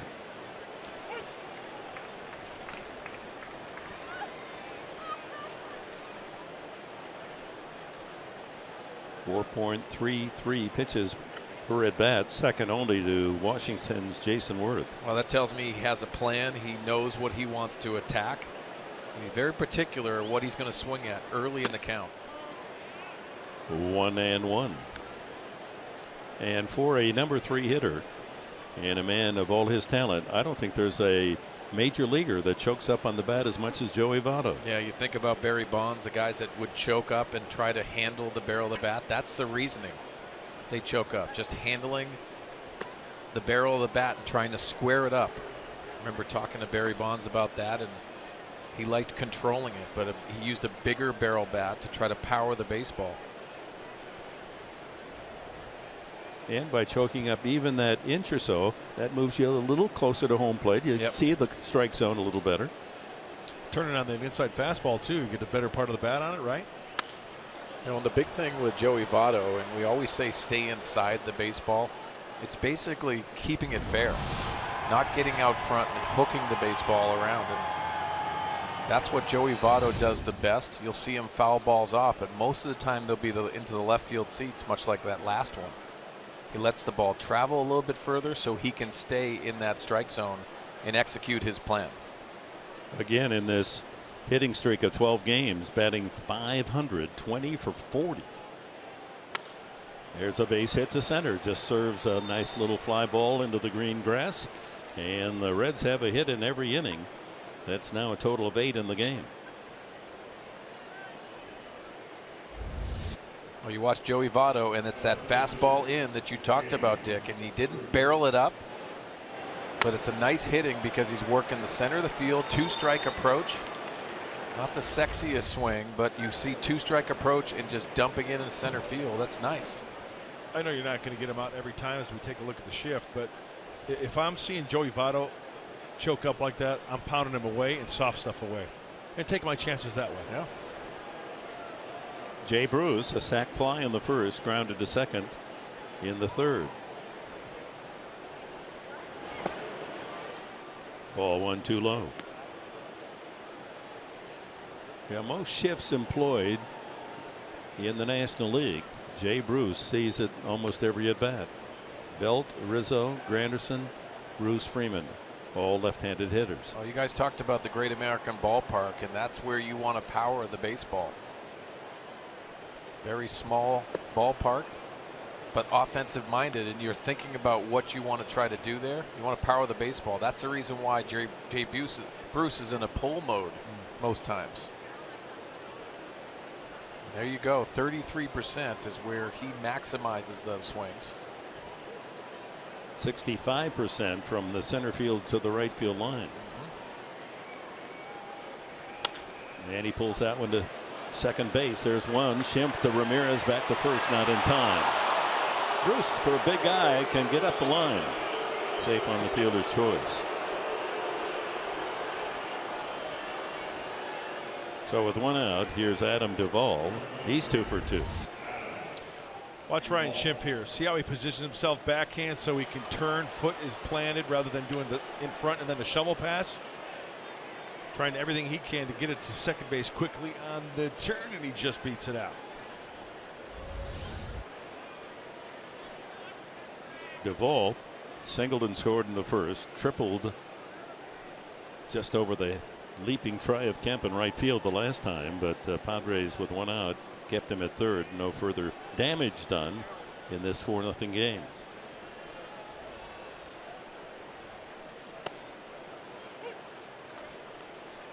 Well, with that triple in right, you can see Matt Kemp as an outfielder. You'll take another extra step back. You can see him almost playing to that warning track, but being able to handle that ball over his head. A lot of outfielders like coming in for baseballs rather than going back. Big hole left center field for Duvall. Jankowski shaded into right center. And popped up. Shallow and right. Schimpf angling toward the foul line to make the play. 2 away. And that brings up Brandon Phillips. RBI single and a strikeout for the veteran infielder. Goodness, he's been around a long time. This is his 1,566th game as a Cincinnati Red. Only Pete Rose and Tony Perez more games for Cincinnati in their history. He's had a very good career. He's Started off slow. You'd say he's a late bloomer. Became a perennial all-star at second base. 8 home runs from 200, not bad for a second baseman. Has a half dozen this year.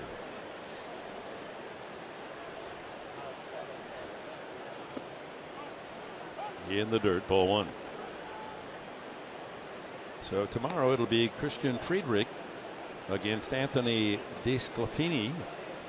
DeSclafani, who shut out the Padres in Cincinnati 6-0. Hey, they are giving away those earbuds tomorrow night too. Yes, what are they called? Earbuds. Yeah. You got to tell everybody what you said before the game. I don't know what they are. The earbugs, I thought they were. Right here.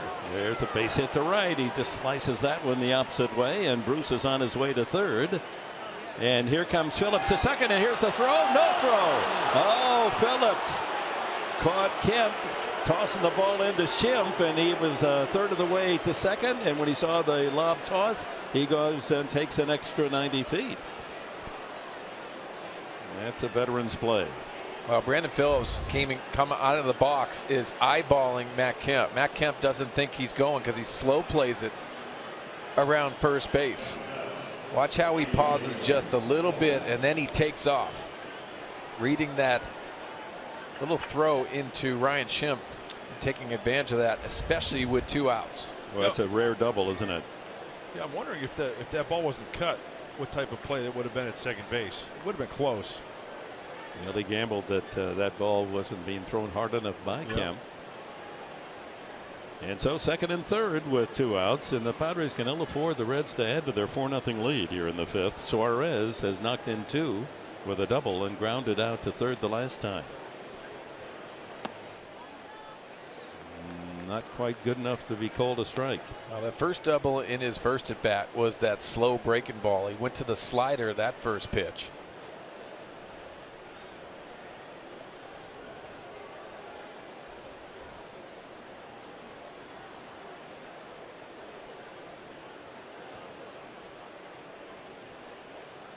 Bruce at third, Phillips at second with 2 gone. And there's a base hit to left, and that'll give the Reds 2 more runs. Suarez makes his turn. He'll go on to second. 2 runs come in, and Suarez is safe as the throw gets by Ryan Schimpf, and it's 6-0 Cincinnati.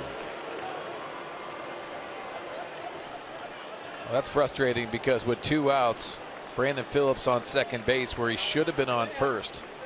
I don't believe he's scoring on that, so that adds to the frustration of the Padres. Nice hitting by Suarez up the middle again. And Edwin Jackson just catching too much of the plate there. And they're going to rule that a single and a error charge to Bethancourt. But nevertheless, Suarez having a big night. A single, a double, and 4 runs batted in.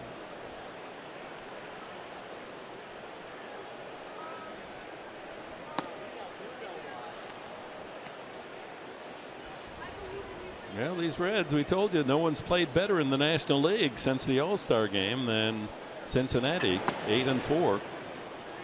Check that one team has, and kind of overlooked in all the action, and that's Colorado. They've won again tonight. They're 11-4 since the break, and they're just 1 game under 500 suddenly. They're 51-52. Buddy Ballman, left-hander wearing the red Grange number 77. The new version of the Galloping Ghost out there in the bullpen. University of Illinois, right? Correct.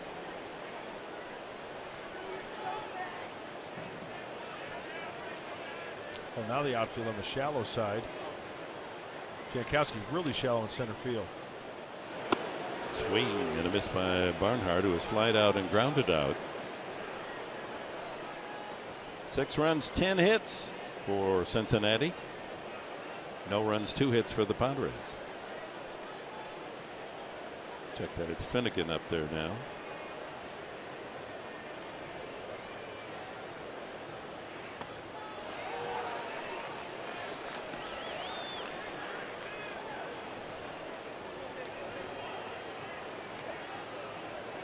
Well, if you're Brian Price, you got to like the way Cincinnati Reds are playing. You talked about the record, Dick, with them playing much better baseball. You see them hitting, but also aggressive on the base pass, getting good pitching. That's the formula to win a lot of ball games in this league. 2 strikes now on the pitcher Finnegan, and tonight's game presented by Sony, the leader of 4K Ultra HD. Well, Edwin Jackson in his first 2 starts with the Padres, giving up only 4 earned runs in 12+ innings, but unable to get a easy 1-2-3 inning tonight against the Reds. They've collected a base hit every inning. 4 runs, 4 hits in the first, and now 2 runs on 3 more hits here in the 5th inning. Well, before the game, we were talking to Tommy Brenneman, who's in town. He's going to work his first game tomorrow, pal, since being back from throat surgery. We wish him well. We do. He's doing great, and Tommy's awesome. But he was telling us, Mark, about the bullpen for the Reds. Was it the month of July? Their ERA is like 1.5? Yeah, they're worst in baseball at the beginning of the year. Right. And now they are just turning it around and throwing spectacularly after these starters have done their job. When you wonder, though, as we move forward without Aroldis Chapman, are they going to be able to fill that lights out role to close out games? But so far so good. And they've got Tony Cingrani from the left side. They've got Iglesias, who's throwing the ball well from the right side. And you know, he made a good point, because a lot of the guys, Brian Price can now go multiple innings. Nowadays we're seeing guys going 1 inning. But a lot of the guys in the bullpen for the Reds right now, they're former starters. Yeah. So they're kind of conditioned to where they can go an inning or 2, and you know, in a pinch, maybe go 3. Having trouble putting away Finnegan. There, he gets him a swing and a miss. And he had a chance to run that one out, but stayed at home plate, and so Maris collects the out 2-3 at first. But 2 more for the Reds. We're at the halfway mark in this one. 6-0 Cincinnati. The tools of the trade brought to you by Ram Trucks. Talking about Brandon Finnegan, the left-hander. Oh, it's hitting his spots. Plus, he's getting a good lead working tonight, 6-0. But watch these pitches here. On the corner, mixing in a breaking ball every now and then, going up and out of the zone. The hard-throwing left-hander. He's a max-effort guy every single pitch out there. He leaves it all out there on that hill. And he's got quite a lead to work with tonight. Fastball, slider, pretty much 3 pitches. We've seen a few change-ups there, but he relies heavily on the heater. And it appears here in the bottom of the 5th inning, we're going to see the major league debut of Jose Rondon, the 22-year-old infielder, called up today. Part of the Houston Street trade with the Angels a couple of years ago. But first, Adam Rosales will start things in the 5th inning, down 6-0. Struck out his first time facing Finnegan. And lines one into left field for a base hit. There's the start. And here comes Jose Rondon. I bet his heart is beating right through that San Diego on his jersey.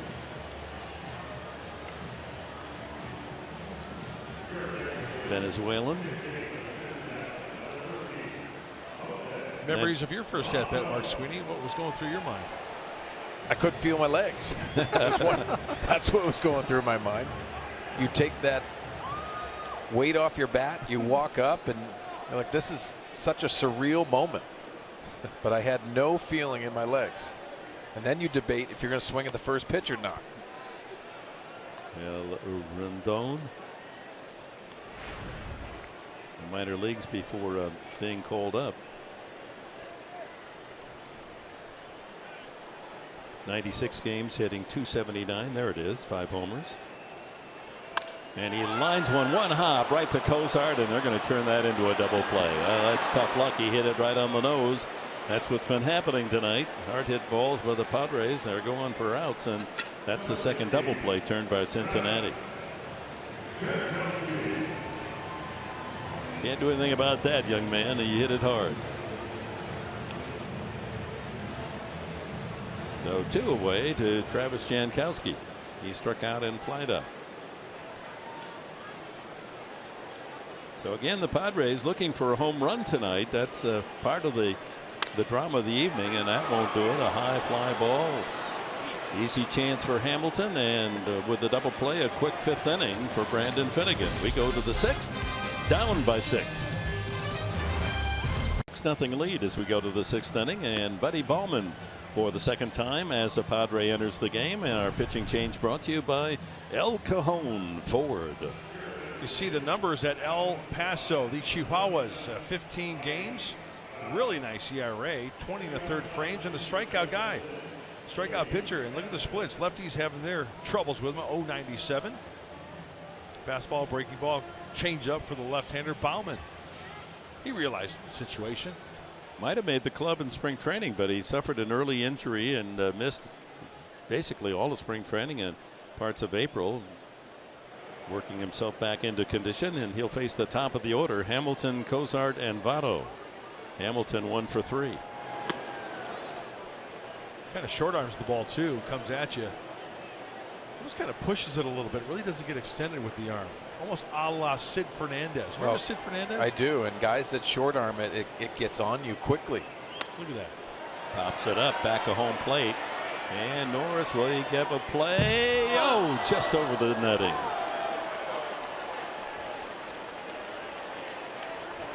Well, Sid Fernandez was bigger in stature, a little taller, not much though, but watch how when the ball comes out, hides his back, showing the back, and then right there comes kind of like from the ear back, and then not really getting extended out front, out beyond the hat, so you can see it.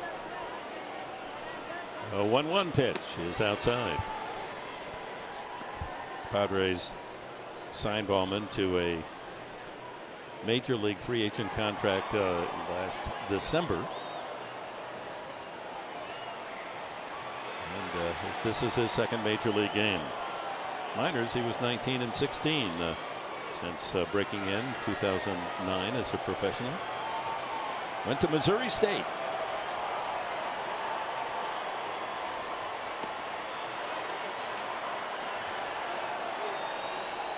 Falls behind Hamilton, 3-1.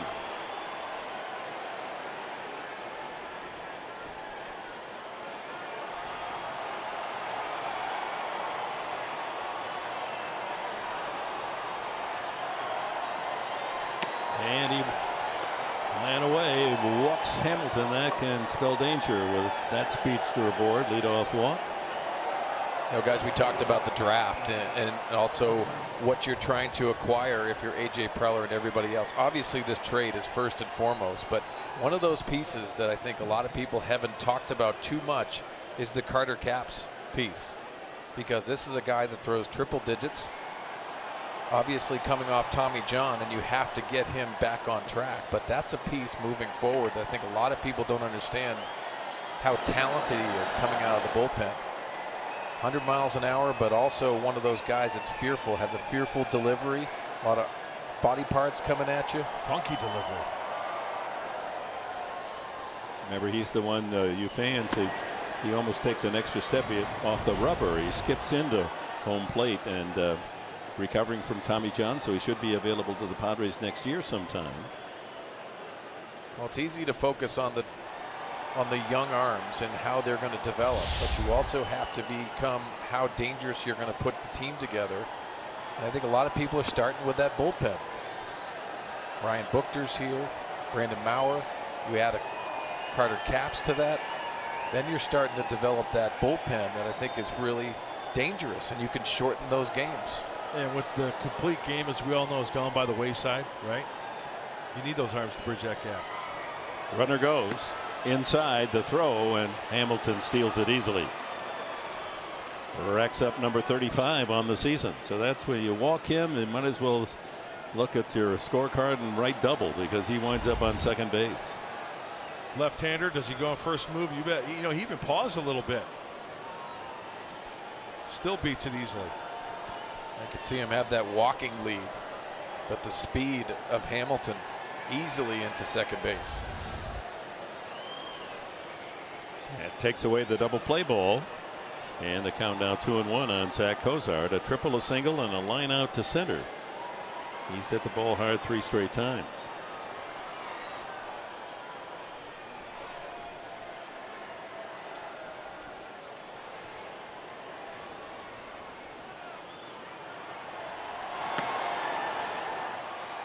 So here's a reminder, Carter Caps. Remember this? Watch his motion off the rubber, almost like a kind of a little double step off the rubber, and he's not throwing from 60 feet 6. He's throwing more like 59-6. I mean, it's tough to hit major league pitching as it is already. Mark Sweeney mentioned the triple digits. So when you get that herky-jerky motion, you get a little closer to home plate, the timing will mess you up quite a bit. Oh. You really don't trust that he's going to throw a strike with those type of mechanics. Pops that out of play. It makes it very uncomfortable at bat, especially for the right-handers. And remember, there's been people who have said that's an illegal pitch because he's pushing off the mound and then his foot is hitting again on the ground, and then he's throwing off that second push. Yeah, but now that he's in a Padre uniform, it's totally legal. Absolutely. I like it a lot. I love that delivery. That's a good point. So a full count to Cozart with Hamilton at second base. No one out. And a broken bat looper to Ramirez at shortstop. One away. I forgot who it was that caused us to think about that, but Major League Baseball deemed a legal pitch.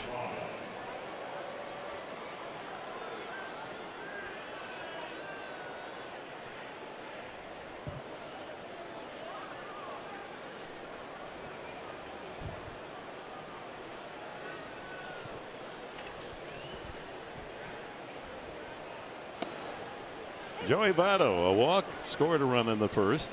He's grounded out and looped a single to center field.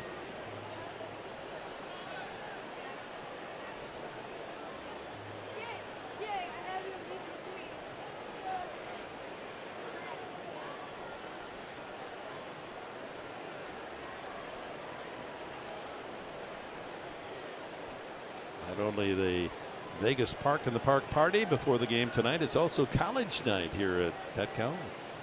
College students able to get good big league seats for $10. Always great to have them aboard. I'm not sure I like this whole habit of.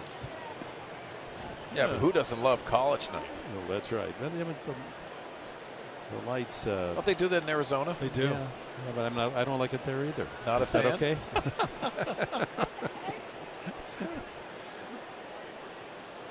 You know, the nice thing about is you're not that you get older, but as you become more mature, is you get kind of cranky at things. Oh, you know, of course, a little less patient.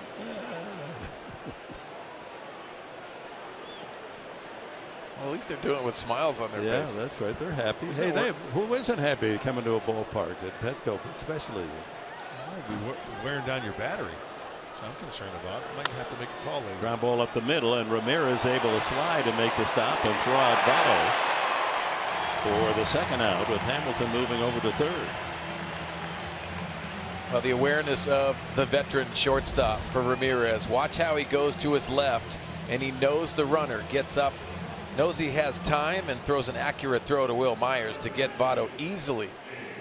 Good glove work by the veteran shortstop.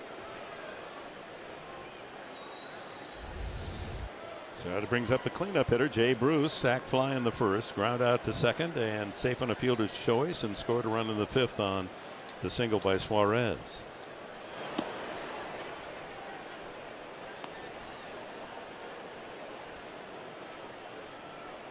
Leading the National League now with 80 runs batted in, Bruce.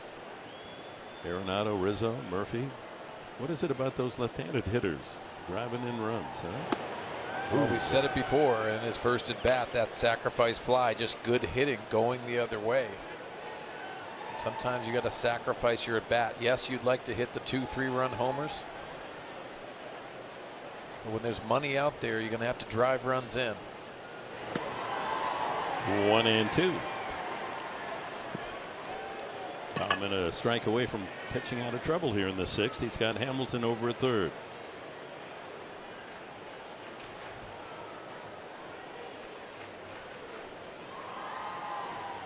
Up on the handle. Here's a home run hitter with 2 strikes on him, giving a little up. Checks his swing, doesn't go.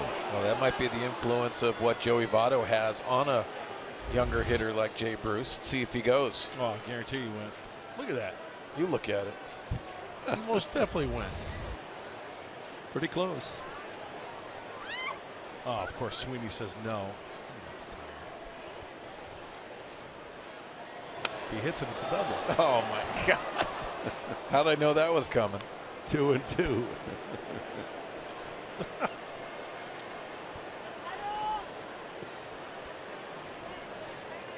You love the check swing, much like the lights. Fireflies at Petco. Yeah. Now they're dancing.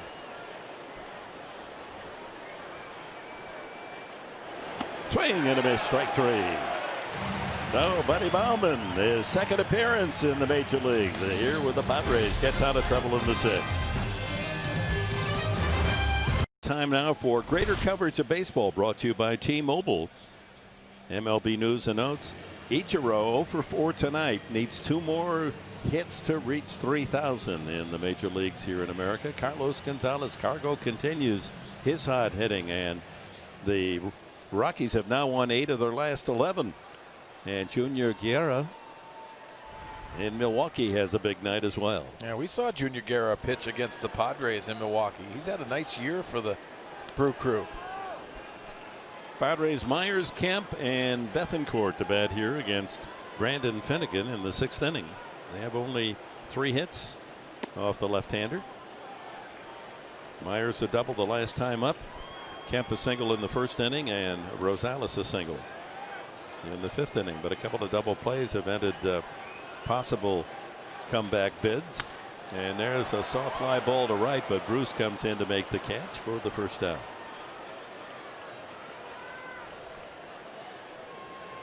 So Cincinnati, since the All-Star break, 8-4. They're pitching with a 3.88 ERA, and the bullpen down to 2.3 something. A marked difference from before the All-Star game. Yeah, Michael Lorenzen, Raisel Iglesias, Tony Cingrani, integral parts of the Reds bullpen as Leonel Campos starts to heat up for the Padres. They brought him up from El Paso with an announcement of the trade. So Campos and Rondon joining the big club. Matt Kemp been on base both times with a single and a walk.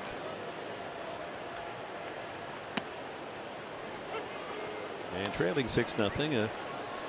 Interest in that home run streak grows in importance. Can the Padres hit a home run tonight and set the National League record for home runs in consecutive games at 26? Outside 1 and 2. It really isn't on your mind until you actually hit that home run. I don't think they're trying to hit home runs. They're trying to go out there and give competitive at bats. I think you got to tip your cap to Finnegan to this point. Roller to third. That's a very tough play for Suarez. He charges and can't make the play. Not in time. Kemp has his 2nd hit. Swinging bunt single. 4th hit of the night against Finnegan. Suarez playing back, and this is one heck of a play, but I think as soon as Matt Kemp hit this ball, he realized how far back Suarez was playing, so he's got to turn it on. Hey, that's a big league knock. They're hard enough to come by as it is already, so Matt Kemp hustles down the line the best he can. Hey, let's face it, Matt Kemp doesn't have blazing speed. Not anymore, but he smelled that beautiful odor of a base hit. Yes, he most certainly did. I should say aroma. Bethancourt hitting in the cleanup spot. That was Alex Dickerson's spot, but Dickerson injured in the collision with Jankowski back in the 1st inning as they tried to go after the line drive hit by Cozart. So Bethancourt filling in. They have struck out and grounded into a double play, and both occasions Padres had with 1 out man at 1st and 2nd. 2-0 the count to Bethancourt.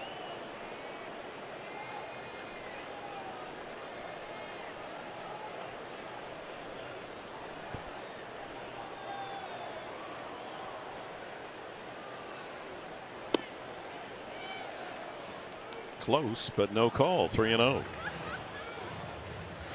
Finnegan has walked 3, struck out 5. Bullpen busy for the Cincinnati Reds.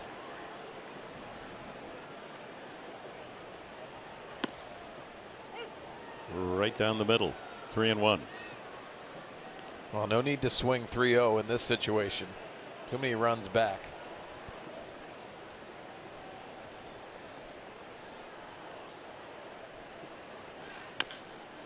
One hopper to third, over to second for one, back to first. Another double play for the Reds. Goodness, that's 3 double plays tonight, 2 of them off the bat of Christian Betancourt.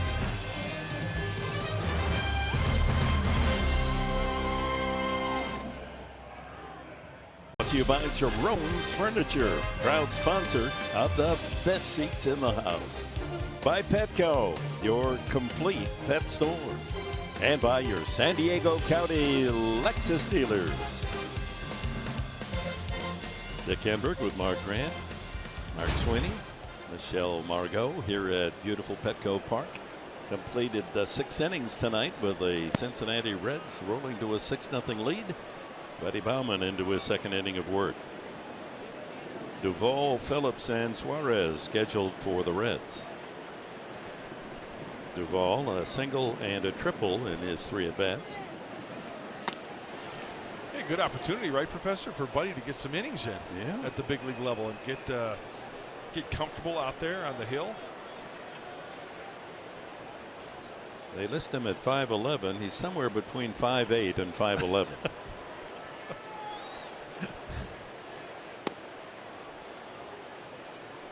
Think back to some of the one of the greats that I saw at Cooperstown, Whitey Ford. Oh, He was 5'9", 5'10". Sure. I mean, they've been stars like Bobby Shantz. Remember the name Bobby Shantz? He was 5'6", left-hander. Remember guys like Billy Wagner threw extremely hard. Popped up off first. Myers hustling toward the barrier and makes the play. 1 out to Brandon Phillips.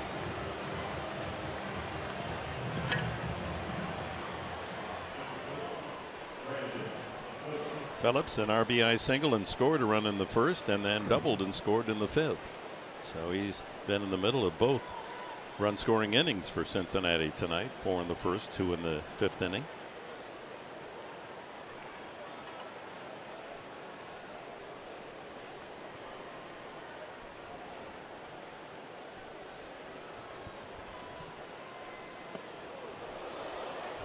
Just under the ankles of Phillips. Something else at Cooperstown, I certainly would be remiss if I didn't mention the fact that everywhere I went, and when people knew, of course, that I was involved with the Padres, the praise for the All-Star game and what a great job our city and the Padres did in hosting the All-Star Classic. Everyone aglow. I heard more than one time they ought to have it in San Diego every year. Yeah, good to know. Good to know. That's great. Everywhere I go, I talk to people throughout baseball, and they said they didn't notice one hitch the whole time that Major League Baseball and the Padres put this thing together. So that's great. It was electric, Professor. It was. In the home run derby, at the start of the home run derby, it was more just something to do on the Monday and a TV event. That's become a big deal. I walked in this place, to look up at the upper deck and see every seat occupied. And then to walk around the ballpark and just feel the buzz, the sights and the sounds and the smells. It was just fantastic. Yeah, our city and the Padre organization doing themselves proud.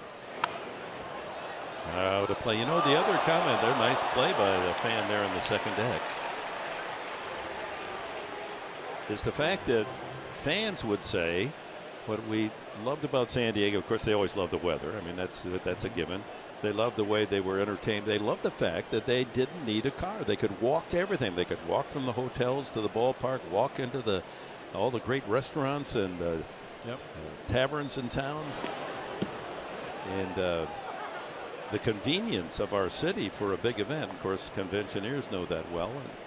And it all goes back to the fact that Petco Park was built because that re-energized the whole downtown area and brought new restaurants and hotels to the heart of our city. Yeah, it's only going to get better.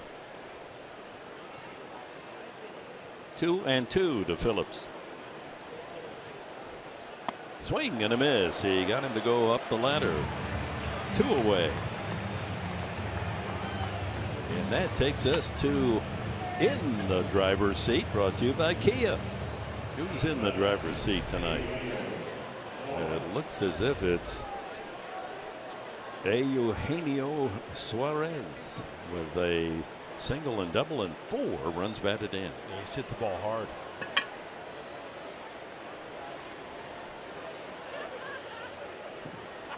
You know, there are guys who have the broken bat single or the check swing double down the line. Well, for Suarez, both balls been hit very hard. Same place, left center field.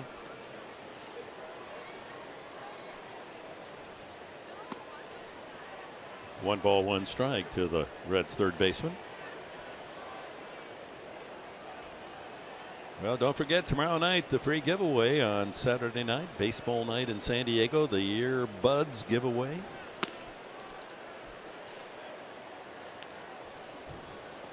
Got him right here, Professor. You do? Yeah. Well, now, see, I didn't get my copy, my sample. You can have mine. It comes in a nice little package. Padre package, does it? Line foul. Watch out. Well, here's the package they come in. It's a little plastic cylinder right here. Small, medium, large. Sponsored by United, right there. Yeah, you've got your different sizes, and they're right here.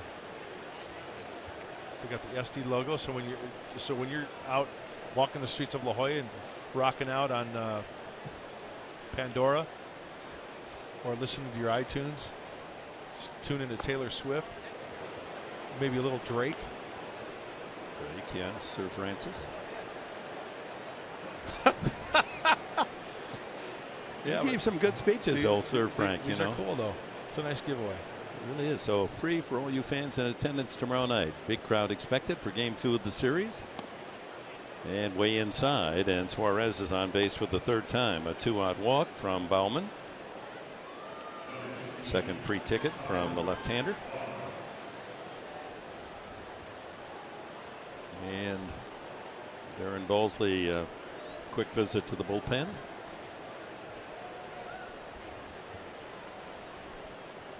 Tucker Barnhart, the catcher, is flying to center, grounded out, and intentionally walked tonight.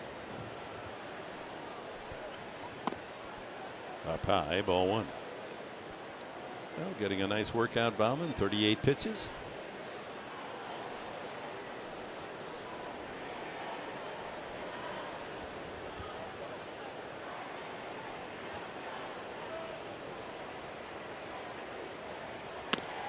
Do you listen to music, Professor?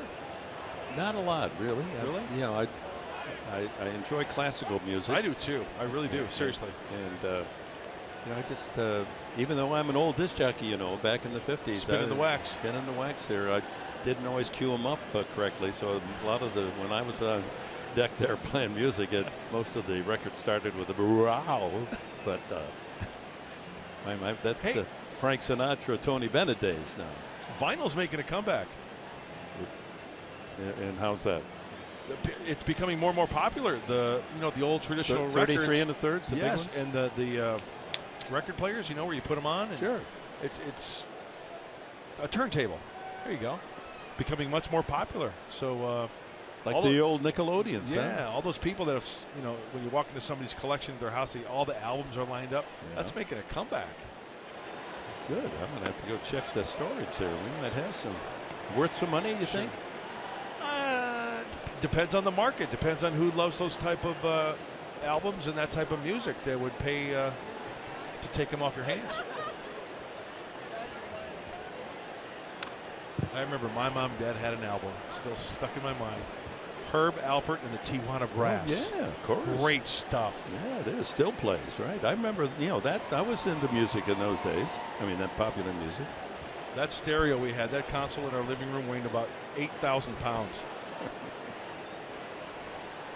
2-2 to Barnhart. And put it right next to the Davenport. Davenport, right near and then you'd run into the ice box and get yourself a cold one.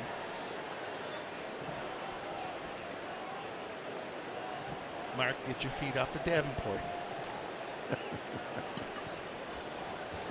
Runner goes, ball 4. That's the 3rd walk from Baumann. Couple here with 2 outs in the 7th inning brings up the pitcher's spot. This copyrighted telecast is presented by the authority of the San Diego Padres and may not be reproduced or retransmitted in any form. The accounts and descriptions of this game may not be disseminated without the express written consent of the San Diego Padres. Tyler Holt will be the pinch hitter for Finnegan. So Finnegan, solid effort. 6 shutout innings as he goes for his 6th win of the year.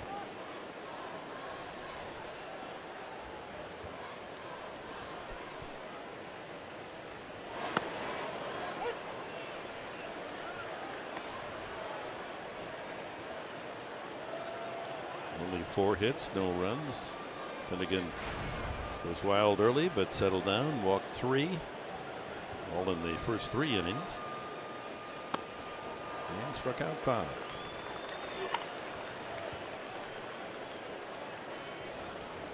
Hey, pretty good workout there for Buddy Baumann. 45 pitches total. Really not the best ball strike ratio.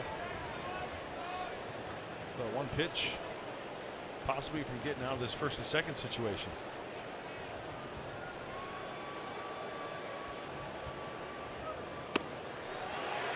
And he strikes him out on 3 pitches. 2 good innings without allowing a base hit for Buddy Baumann in his 2nd Padre appearance. A little bit of extra grind to the field, extra passion. Everything that you got built up inside, bring that to the field. We're not trying to create kind of the next homegrown hero. We're more of an inclusive camp for kids to come and have a great time and just fall in love with the Padres brand. I've never just played baseball to make it to the big leagues. I played it to be the best pitcher out there.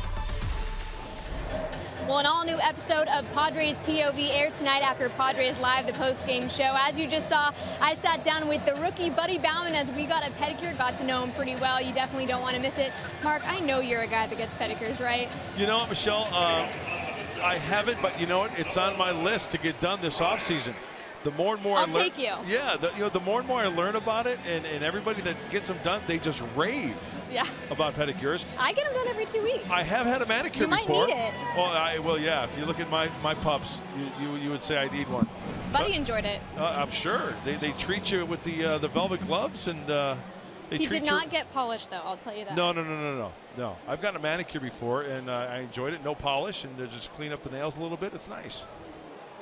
Michael Lorenzen out of the Reds bullpen, and Ryan Schimpf, first ball hunting, drives that deep at way foul. He's walked and flied to center tonight. So Finnegan goes 6 shutout innings, allows only 4 hits, 3 walks, and 5 strikeouts. And Lorenzen takes over here in the 7th. 0-2 now to Schimpf. Lorenzen is 24, went to Fullerton High School, and then stayed right at home to play outfield at Cal State Fullerton, and also serve as a relief pitcher for the Titans. Came up to the bigs last year, went 4-9 with a 5.40 ERA. He's a 4-pitch pitcher, fastball, curveball, changeup, slider. He's got a pretty good arm, mid-90s, 4-seamer. Sometimes he'll cut that pitch. Swing and a miss off speed, had Schimpf out in front. 1 away here in the 7th. This looks like the curveball or a slider. Let's see out of the hand here. It looks like curveball. Getting up on top of it, straight down. Good break. Well, a big turning point in the game came in the bottom of the 1st inning. The Reds had scored 4 in the top half of the inning. Padres loaded them up on 2 walks and a single, and Derek Norris came up and hit a shot aimed toward the left field corner, but Suarez able to go up the ladder and spear it, and the Padres denied their best chance to score tonight. If that ball gets over Suarez's head, at least a 4-2 game, maybe even 4-3. The inning continues, but not to be. And the Reds then add 2 more against starter Edwin Jackson in the 5th inning for their current 6-0 lead.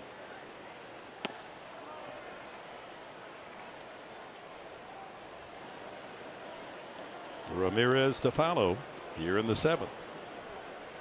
Still on the line, the possible National League record, consecutive games with a home run. Padres start tonight with 25 in a row. No National League team has ever gone 26 straight.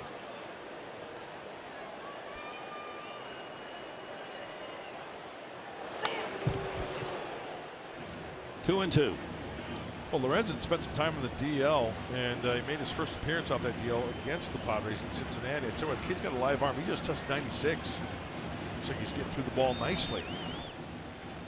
He was picked 38th overall just 3 years ago in the draft. And he gets Norris to chase. And that's back-to-back strikeouts to open the 7th for Michael Lorenzen. Looks like he went back to the curveball. Well, it's time for our Fan Diego fans of the game. And we saw him earlier. Future big leaguer right there. Staying right to the final out, apparently. That's a good sign. Oh, college night, huh? Hubba hubba.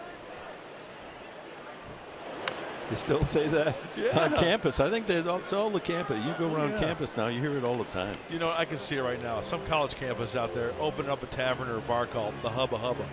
That's not a bad idea, huh? Yeah. We could make guest appearances on 2 for the price of 1 night. Hey, get behind the bar and draw some drafts, right? Happy hour. Hey, we're happy. And we can take our tips and donate to a charity of our choice. Right? We even missed 1 and 2. Come on now. No. Got to hide the yawns now. That's a sweet floppy hat right there. Got a couple innings to go. Hubba hubba. Glad to see Mrs. Haverkamp here tonight.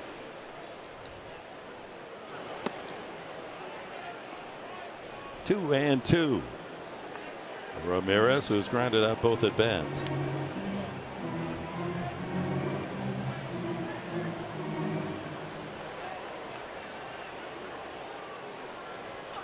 Strikes out the side. Wow. Michael Lorenzen, very impressive 7th inning for the tall right-hander.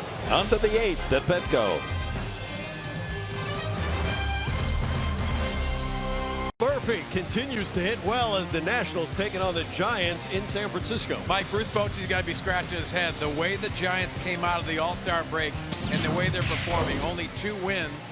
And if it stays this way, only 2 wins still, I think it's time for a team meeting and a discussion with the boys. Even having trouble in their own ballpark, which is atypical for the Giants. When Mark and I see you on Padres Live, the post-game show brought to you by Cox Communications. You're also going to get your perspective on what's going on with the trade deadline looming, which is this Monday. So Scott Miller, our Fox Sports San Diego MLB insider, is going to be with us. He'll give you the latest, including that on Jay Bruce, who's been rumored to have been traded already 18 times in his career, and now it's still pending. So we'll see what happens with Jay Bruce, and you'll hear from Andy Green. All that and more coming up after the final out. Dick and Mark.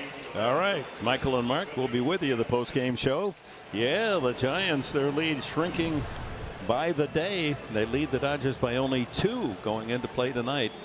Dodgers in Arizona, the score fest, 8-7 Dodgers in the 7th inning.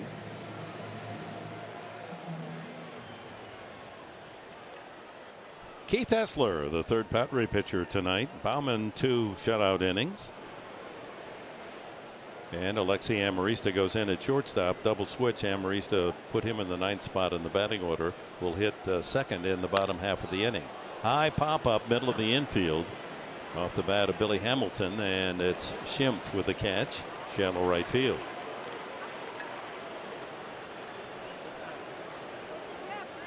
So a check of the NL West. Dodgers lurking 2 back. Colorado winning again tonight, 8.5 out. And then the Padres battling Arizona for 4th. Yeah, the interesting team there is obviously the Giants with the lack of wins lately, but Colorado, it always seems like every year they start off well, and then once the season goes on, then it starts to dwindle a little bit. Well, will they be able to hang on? You know, one of the reasons why they're playing so well, and thinking back to what the series we last saw, those 2 young right-handers, Chatwood and Gray. I mean, every time they pitch, they give the Rockies a chance to win. They got some good arms. Cozart, a triple, a single, a line out, and a pop-up tonight. High fly ball deep right center. Jankowski toward the warning track, has room for the out. 2 away, and it's time now for the Bill Howe play of the game. Alexei Ramirez taking away a base hit from Joey Votto, going behind second base. So the nice thing about this play is when he gloves it, then his momentum is going towards right field. He could just do the old barrel roll, get some momentum on that throw to first base for the nice play. Our Bill Howe play of the game tonight. 2 away to Votto, who has walked, grounded out twice, and looped a single to center. So he's hit safely now in 13 straight games. Cozart has extended his hitting streak to 10. Bruce without a hit so far tonight. has a current 9-game streak.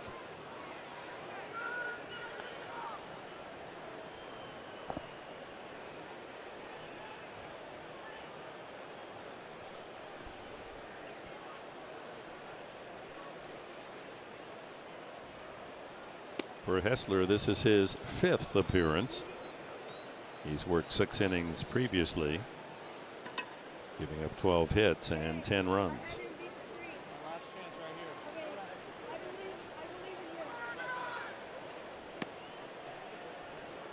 And a 4-pitch walk to Votto. So he's walked twice tonight and 76 times this season. Base on balls to Votto. Jay Bruce. Sack fly, ground out, fielder's choice and scored, and struck out the last time. So his hitting streak in jeopardy at 9 games in a row.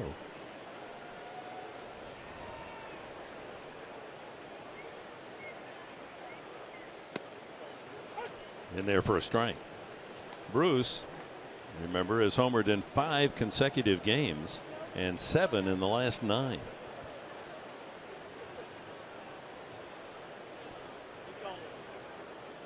The 80 RBIs lead all major league outfielders. High pop up back of the plate, and that's going to make it over the screen.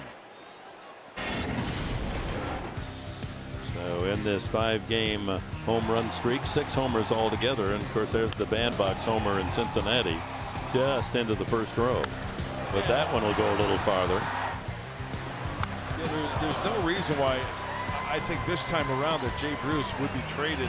And Mike Pomerantz and Mark Sweeney kind of joked about it, but being traded for the 18th time, because he's just one of those guys whose names always come up during the trade deadline, but still wearing the red leg uniform. You know, this is his 9th season. He's still a young guy. He's not 30 yet. He's hit at least 18 home runs each of those 9 years. He's the 2nd Reds player to do it, starting their first 9 years, hitting at least 18. The other was Frank Robinson. 33,509 at Petco tonight. We'll look forward to seeing you tomorrow night and Sunday, Military Sunday. High fly ball hit well to center, but Jankowski camped under it. And that's it for the Reds. Top of the 8th. Time running out on the Padres. They trail 6-0. Padres have not been shut out since back at Cincinnati when tomorrow night's pitcher D. Sclafani shut them out. And look ahead this Sunday, MLS soccer on Fox Sports Go, and watch it live here on Fox at 10:30 a.m. That's a good Western Conference showdown. The Portland Timbers against Sporting KC this Sunday at 10:30 a.m. Pacific time. Lorenzen struck out the side coming into the 7th inning, faces Rosales. Alexi Amarista will bat in the 9th spot, and then Jankowski here in the bottom of the 8th. 1-1. Rosales has grounded to short, grounded to second, and check that. He is struck out and singled tonight. 1 for 2. And the count 1-2.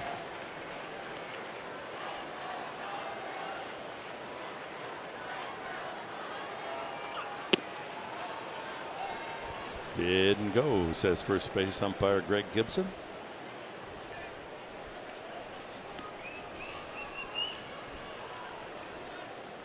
Well, the Padre hitters are going to have to turn up the dial against Lorenzen. Foul off the catcher. And time now to check the Cholula flame thrower. Well, with Lorenzen on the hill, last inning touched 96. How about 97?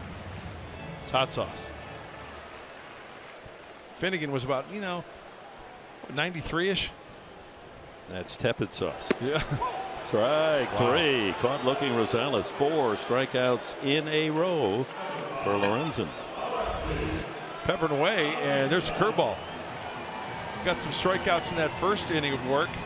In the 7th with the curveball, and he gets Adam Rosales there. Alexi Amarista in the double switch, batting in the 9th spot of the order.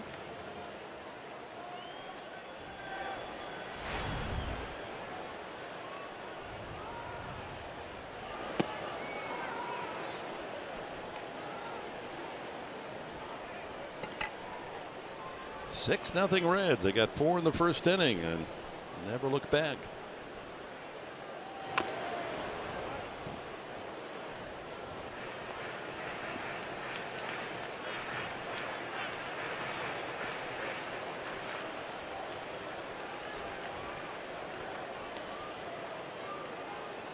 Amarista's had only 88 at bats this year with 21 hits.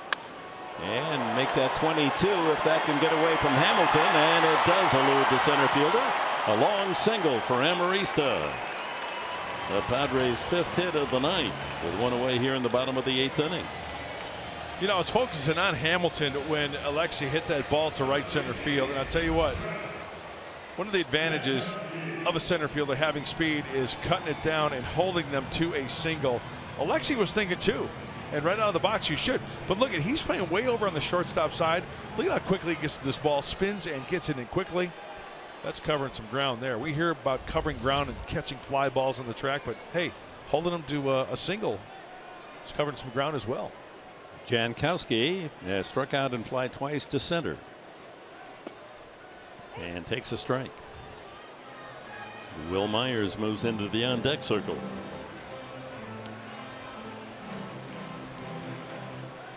Six runs, 10 hits for the Reds.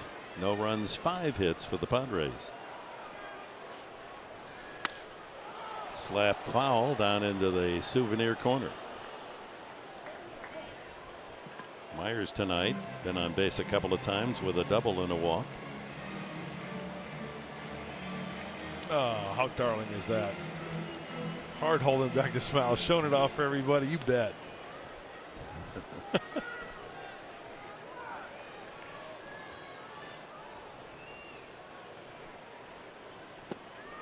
In the dirt, 1-2.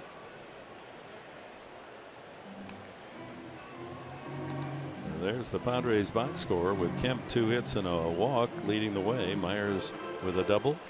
Down the bottom of the order, singles for Rosales and Amarista.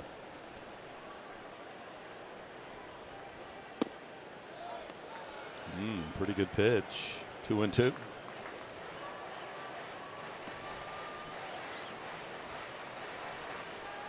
A lot of breaking balls from Lorenzen. He's here in the second. Yeah, it's been a strikeout pitch, no doubt. To second, to short, to first. That's a third double play turned by the Reds tonight. That's been a killer. Make that the 4th double play. So that's every chance for the Padres. They get a man on and they hit the ball hard, but to a glove, and on this occasion for 6-3 to double up the speedy Jankowski. Fox Sports game break. Yasmani Grandal with a 7-7 tie grounds it into right center field, and that gives the Dodgers an 8-7 lead in the bottom of the 8th inning as they've gone back and forth in a high-scoring game up at Dodger Stadium. Dodgers with a win and San Francisco with a loss, and the Dodgers will be just 1 game out of first place. Keith Hessler will get a second inning of work. He faces Adam Duvall here in the top of the 9th. A broken bat and a soft fly ball into shallow right center. That's a tough play, but Jankowski's speed able to run it down for the first out. Duvall gone. Well, time now to go back to the start of the game when we offered our keys to the game, brought to you by your San Diego Honda dealers. Well, Professor, get the red pen out. Finish Finnegan, 6 innings, 4 hits. He did not give up a run. He struck out 5. F. Don't let Bruce beat you. 0 for 4 with a sac fly. He has scored a run. So that's I'll give you a C on that. So overall, I don't want you to get a failing grade. So I'm going to give you a C- for the day. Man, that's too generous. D+. Oh, so I have to go to summer school? Well, we'll talk about it after the game. I don't want to hurt your feelings. Can I do some extra credit? I can extra take it. credit. I can take it. Okay. Were you an extra credit guy, or was your philosophy, hey, get it done in the classroom? It's either there or nowhere. That was my philosophy. Yeah. Although, if a student was sincere and said, listen, I'll do, what do you want me to do? There's a line drive hooking into the left field corner, and it is a fair ball. Brandon Phillips on his way to second. That's a ground rule double. And for Phillips, his 3rd hit tonight, a single and a pair of doubles.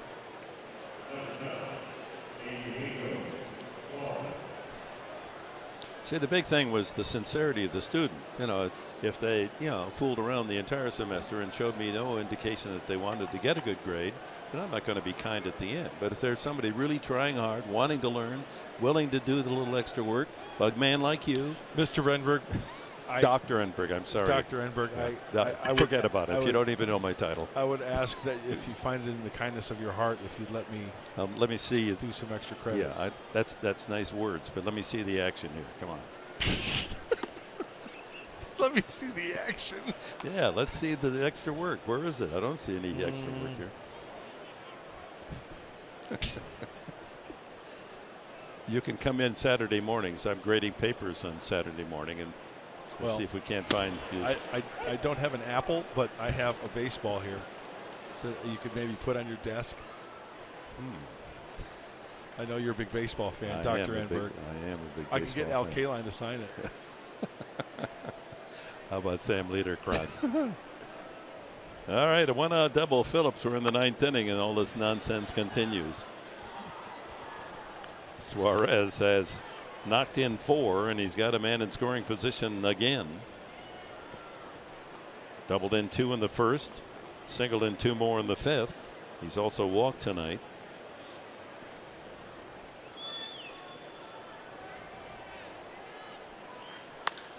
And he drives that one to center. Jankowski turns his back and makes the catch, going away. Boy, he gets a good read on the ball, and then with that terrific speed makes another big league catch. That was extra bases.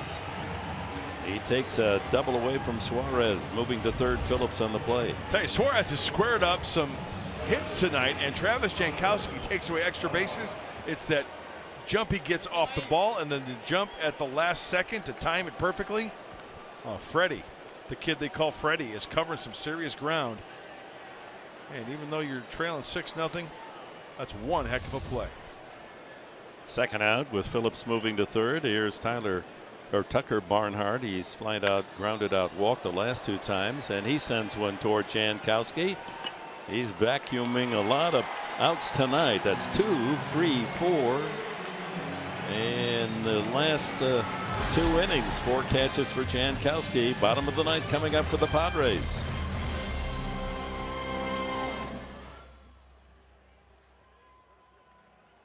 They've coasted to the 9th with a 6-0 lead.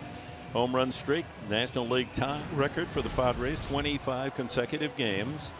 And look at the bottom note. The first home run in the 25 game streak 3 different times was hit in the 9th inning. So maybe that's what's up ahead tonight. Here we go, bottom of the 9th, and Myers, Kemp, and Bethancourt scheduled for the Padres. Well, the injury to Alex Dickerson, who is slotted in the cleanup spot, who knows? I mean, he's hurt in the first inning, doesn't come to bat. Bethancourt replaces him, and with men on base twice, with 2 men on, another with a single man aboard, Bethancourt unable to deliver a strikeout, 2 double play balls. Who knows if Dickerson stays in? And that takes that home run bat out of the formula as well. Blake Wood to pitch the 9th inning. And here's Myers, a walk and a double.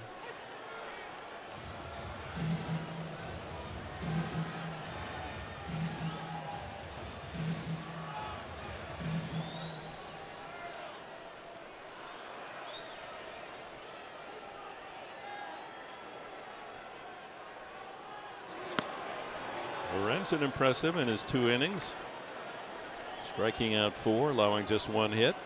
Well, he was locked in. He had some good stuff. Good curveball, good fastball, 96. Wood, a 3-pitch pitcher, fastball, slider, changeup. Another hard thrower, mid-90s, mid to upper 90s. A soft liner over the head of Phillips into right field for a base hit. So Myers starts things here in the 9th inning with a single, and this rooftop shot brought to you by Pinnacle on the park. So Myers on base 3 times tonight, a single, double, and a walk. Here's Matt Kemp, Padre home run leader with 23 on the just finished 10-game road trip, hit 5 homers. Tonight he is singled and walked, and then a swinging bunt single, 2 for 2. Well, if any man should do it, it should be Kemp. He's been carrying the club on his home run bat as Myers, not held on at first, takes second base on the DI.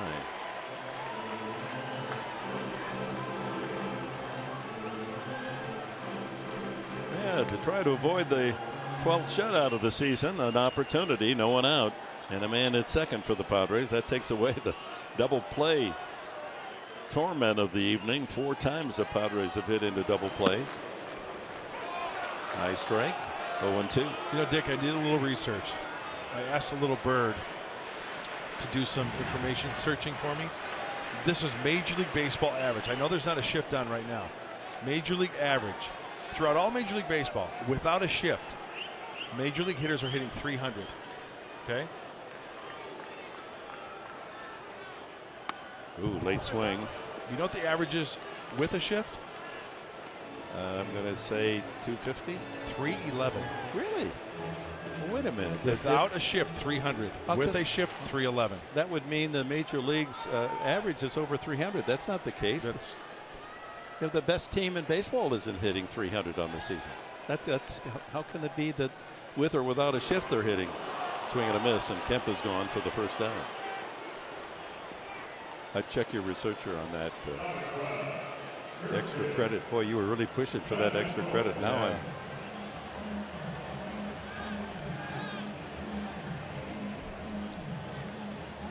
Say, for example, the Padres as a team are hitting 242. no, I understand where you're going. Bethancourt, he's got home run power. Let's stay with the opportunity to extend the home run streak to a National League record. Wood throwing strikes, 0-1. Bethancourt a strikeout and has bounced into 2 double plays. 6 home runs on the year.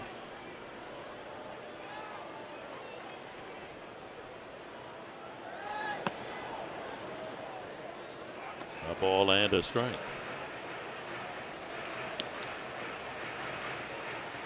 Ryan Schimpf, who has more extra base hits than any National League rookie since the 1st of July, is on deck. Waved at 1-2. Good breaking ball from Blake Wood.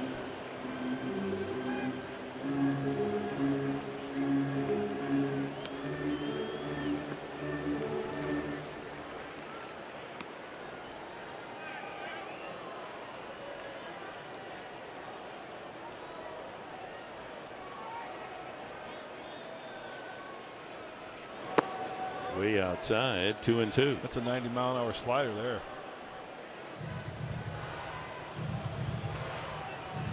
Product of Georgia Tech. Blake Wood, 6'5" and 240-pounder.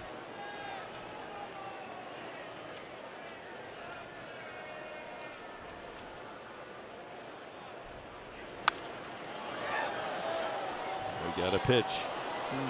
High and inside, couldn't quite get through on it. Some good run on the inner part of the plate right there on the hand of Wood.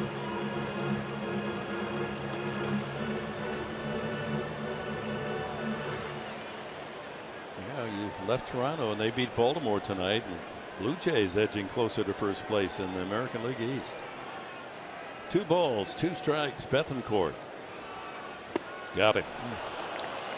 Couple of strikeouts for Wood. That takes the Padres down to their final out. It's time for the Carl's Jr. star of the game, Brandon Finnegan. In his 21st start of the season, his last 3 starts, he'd given up 8 home runs. He's given up 22 on the season, but he was lights out pitching tonight. Only 4 hits, 3 of them singles, 5 strikeouts for our star of the game, Brandon Finnegan. So here's Ryan Schimpf. He's walked, flied out, and struck out.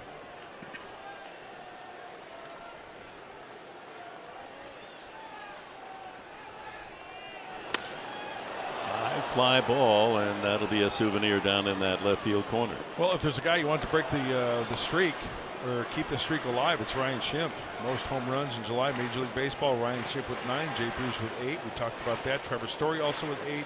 Max Kepler with 8. So here's your guy. Gotta wake up the Schimpf.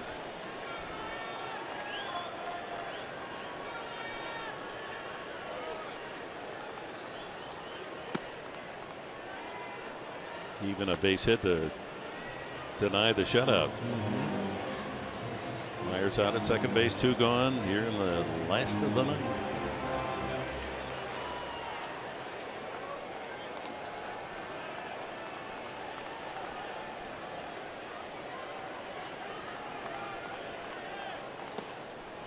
Good block.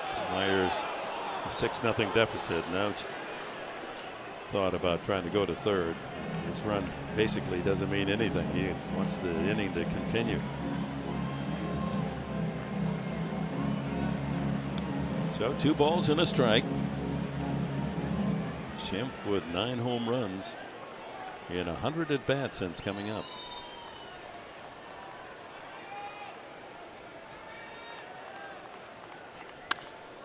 Ooh, he got a pitch right down the middle.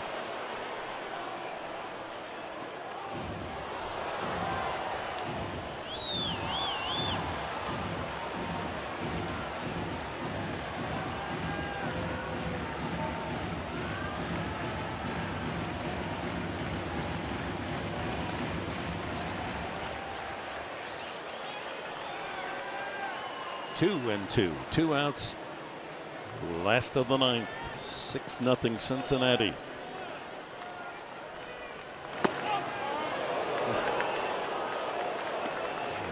won't often see that final out on a strikeout on a borderline pitch, so it goes in Schimpf's favor, 3-2.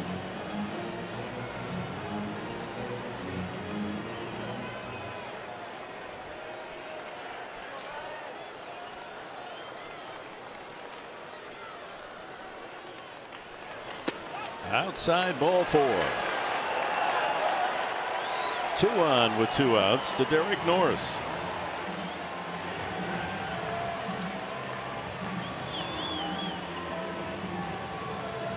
So third baseman Suarez, who is playing out in shallow right field in the shift against Schimpf, moves back to his normal position, and the overdue Derek Norris steps up. Lined out with the bases loaded in the first, and then struck out the last 2 times.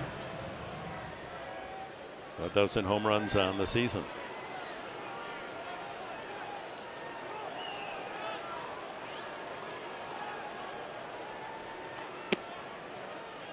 Outside, 97 on the fastball.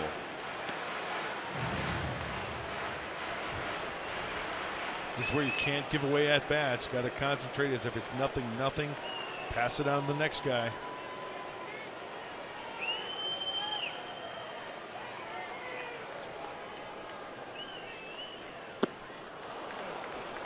Waved at the breaking ball, 1-1.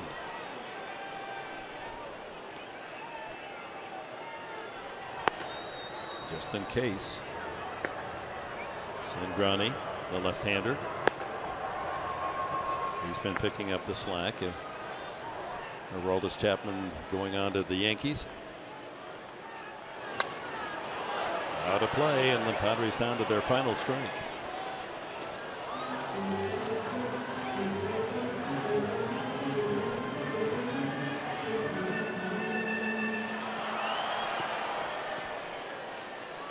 Some of the faithful, 33,509. Check that Chapman with going to the Cubs, not the Yankees. Yankees were in the bid for him. 1-2. And the ball game is over, and the Padres 25-game home run streak ends, and wouldn't you know, it started after a shutout in Cincinnati, and it ends with a shutout by Cincinnati here at Petco Park. The final score, Reds 6, Padres nothing. And here's Mike Pomeranz. All righty, Dick, maybe they just start a new streak tomorrow. When we see you on the postgame show, Mark and I are going to get you that injury update on Alex Dickerson, knocked out in the first inning, and you'll hear from Andy Green. All that and more coming up in moments on Padres Live.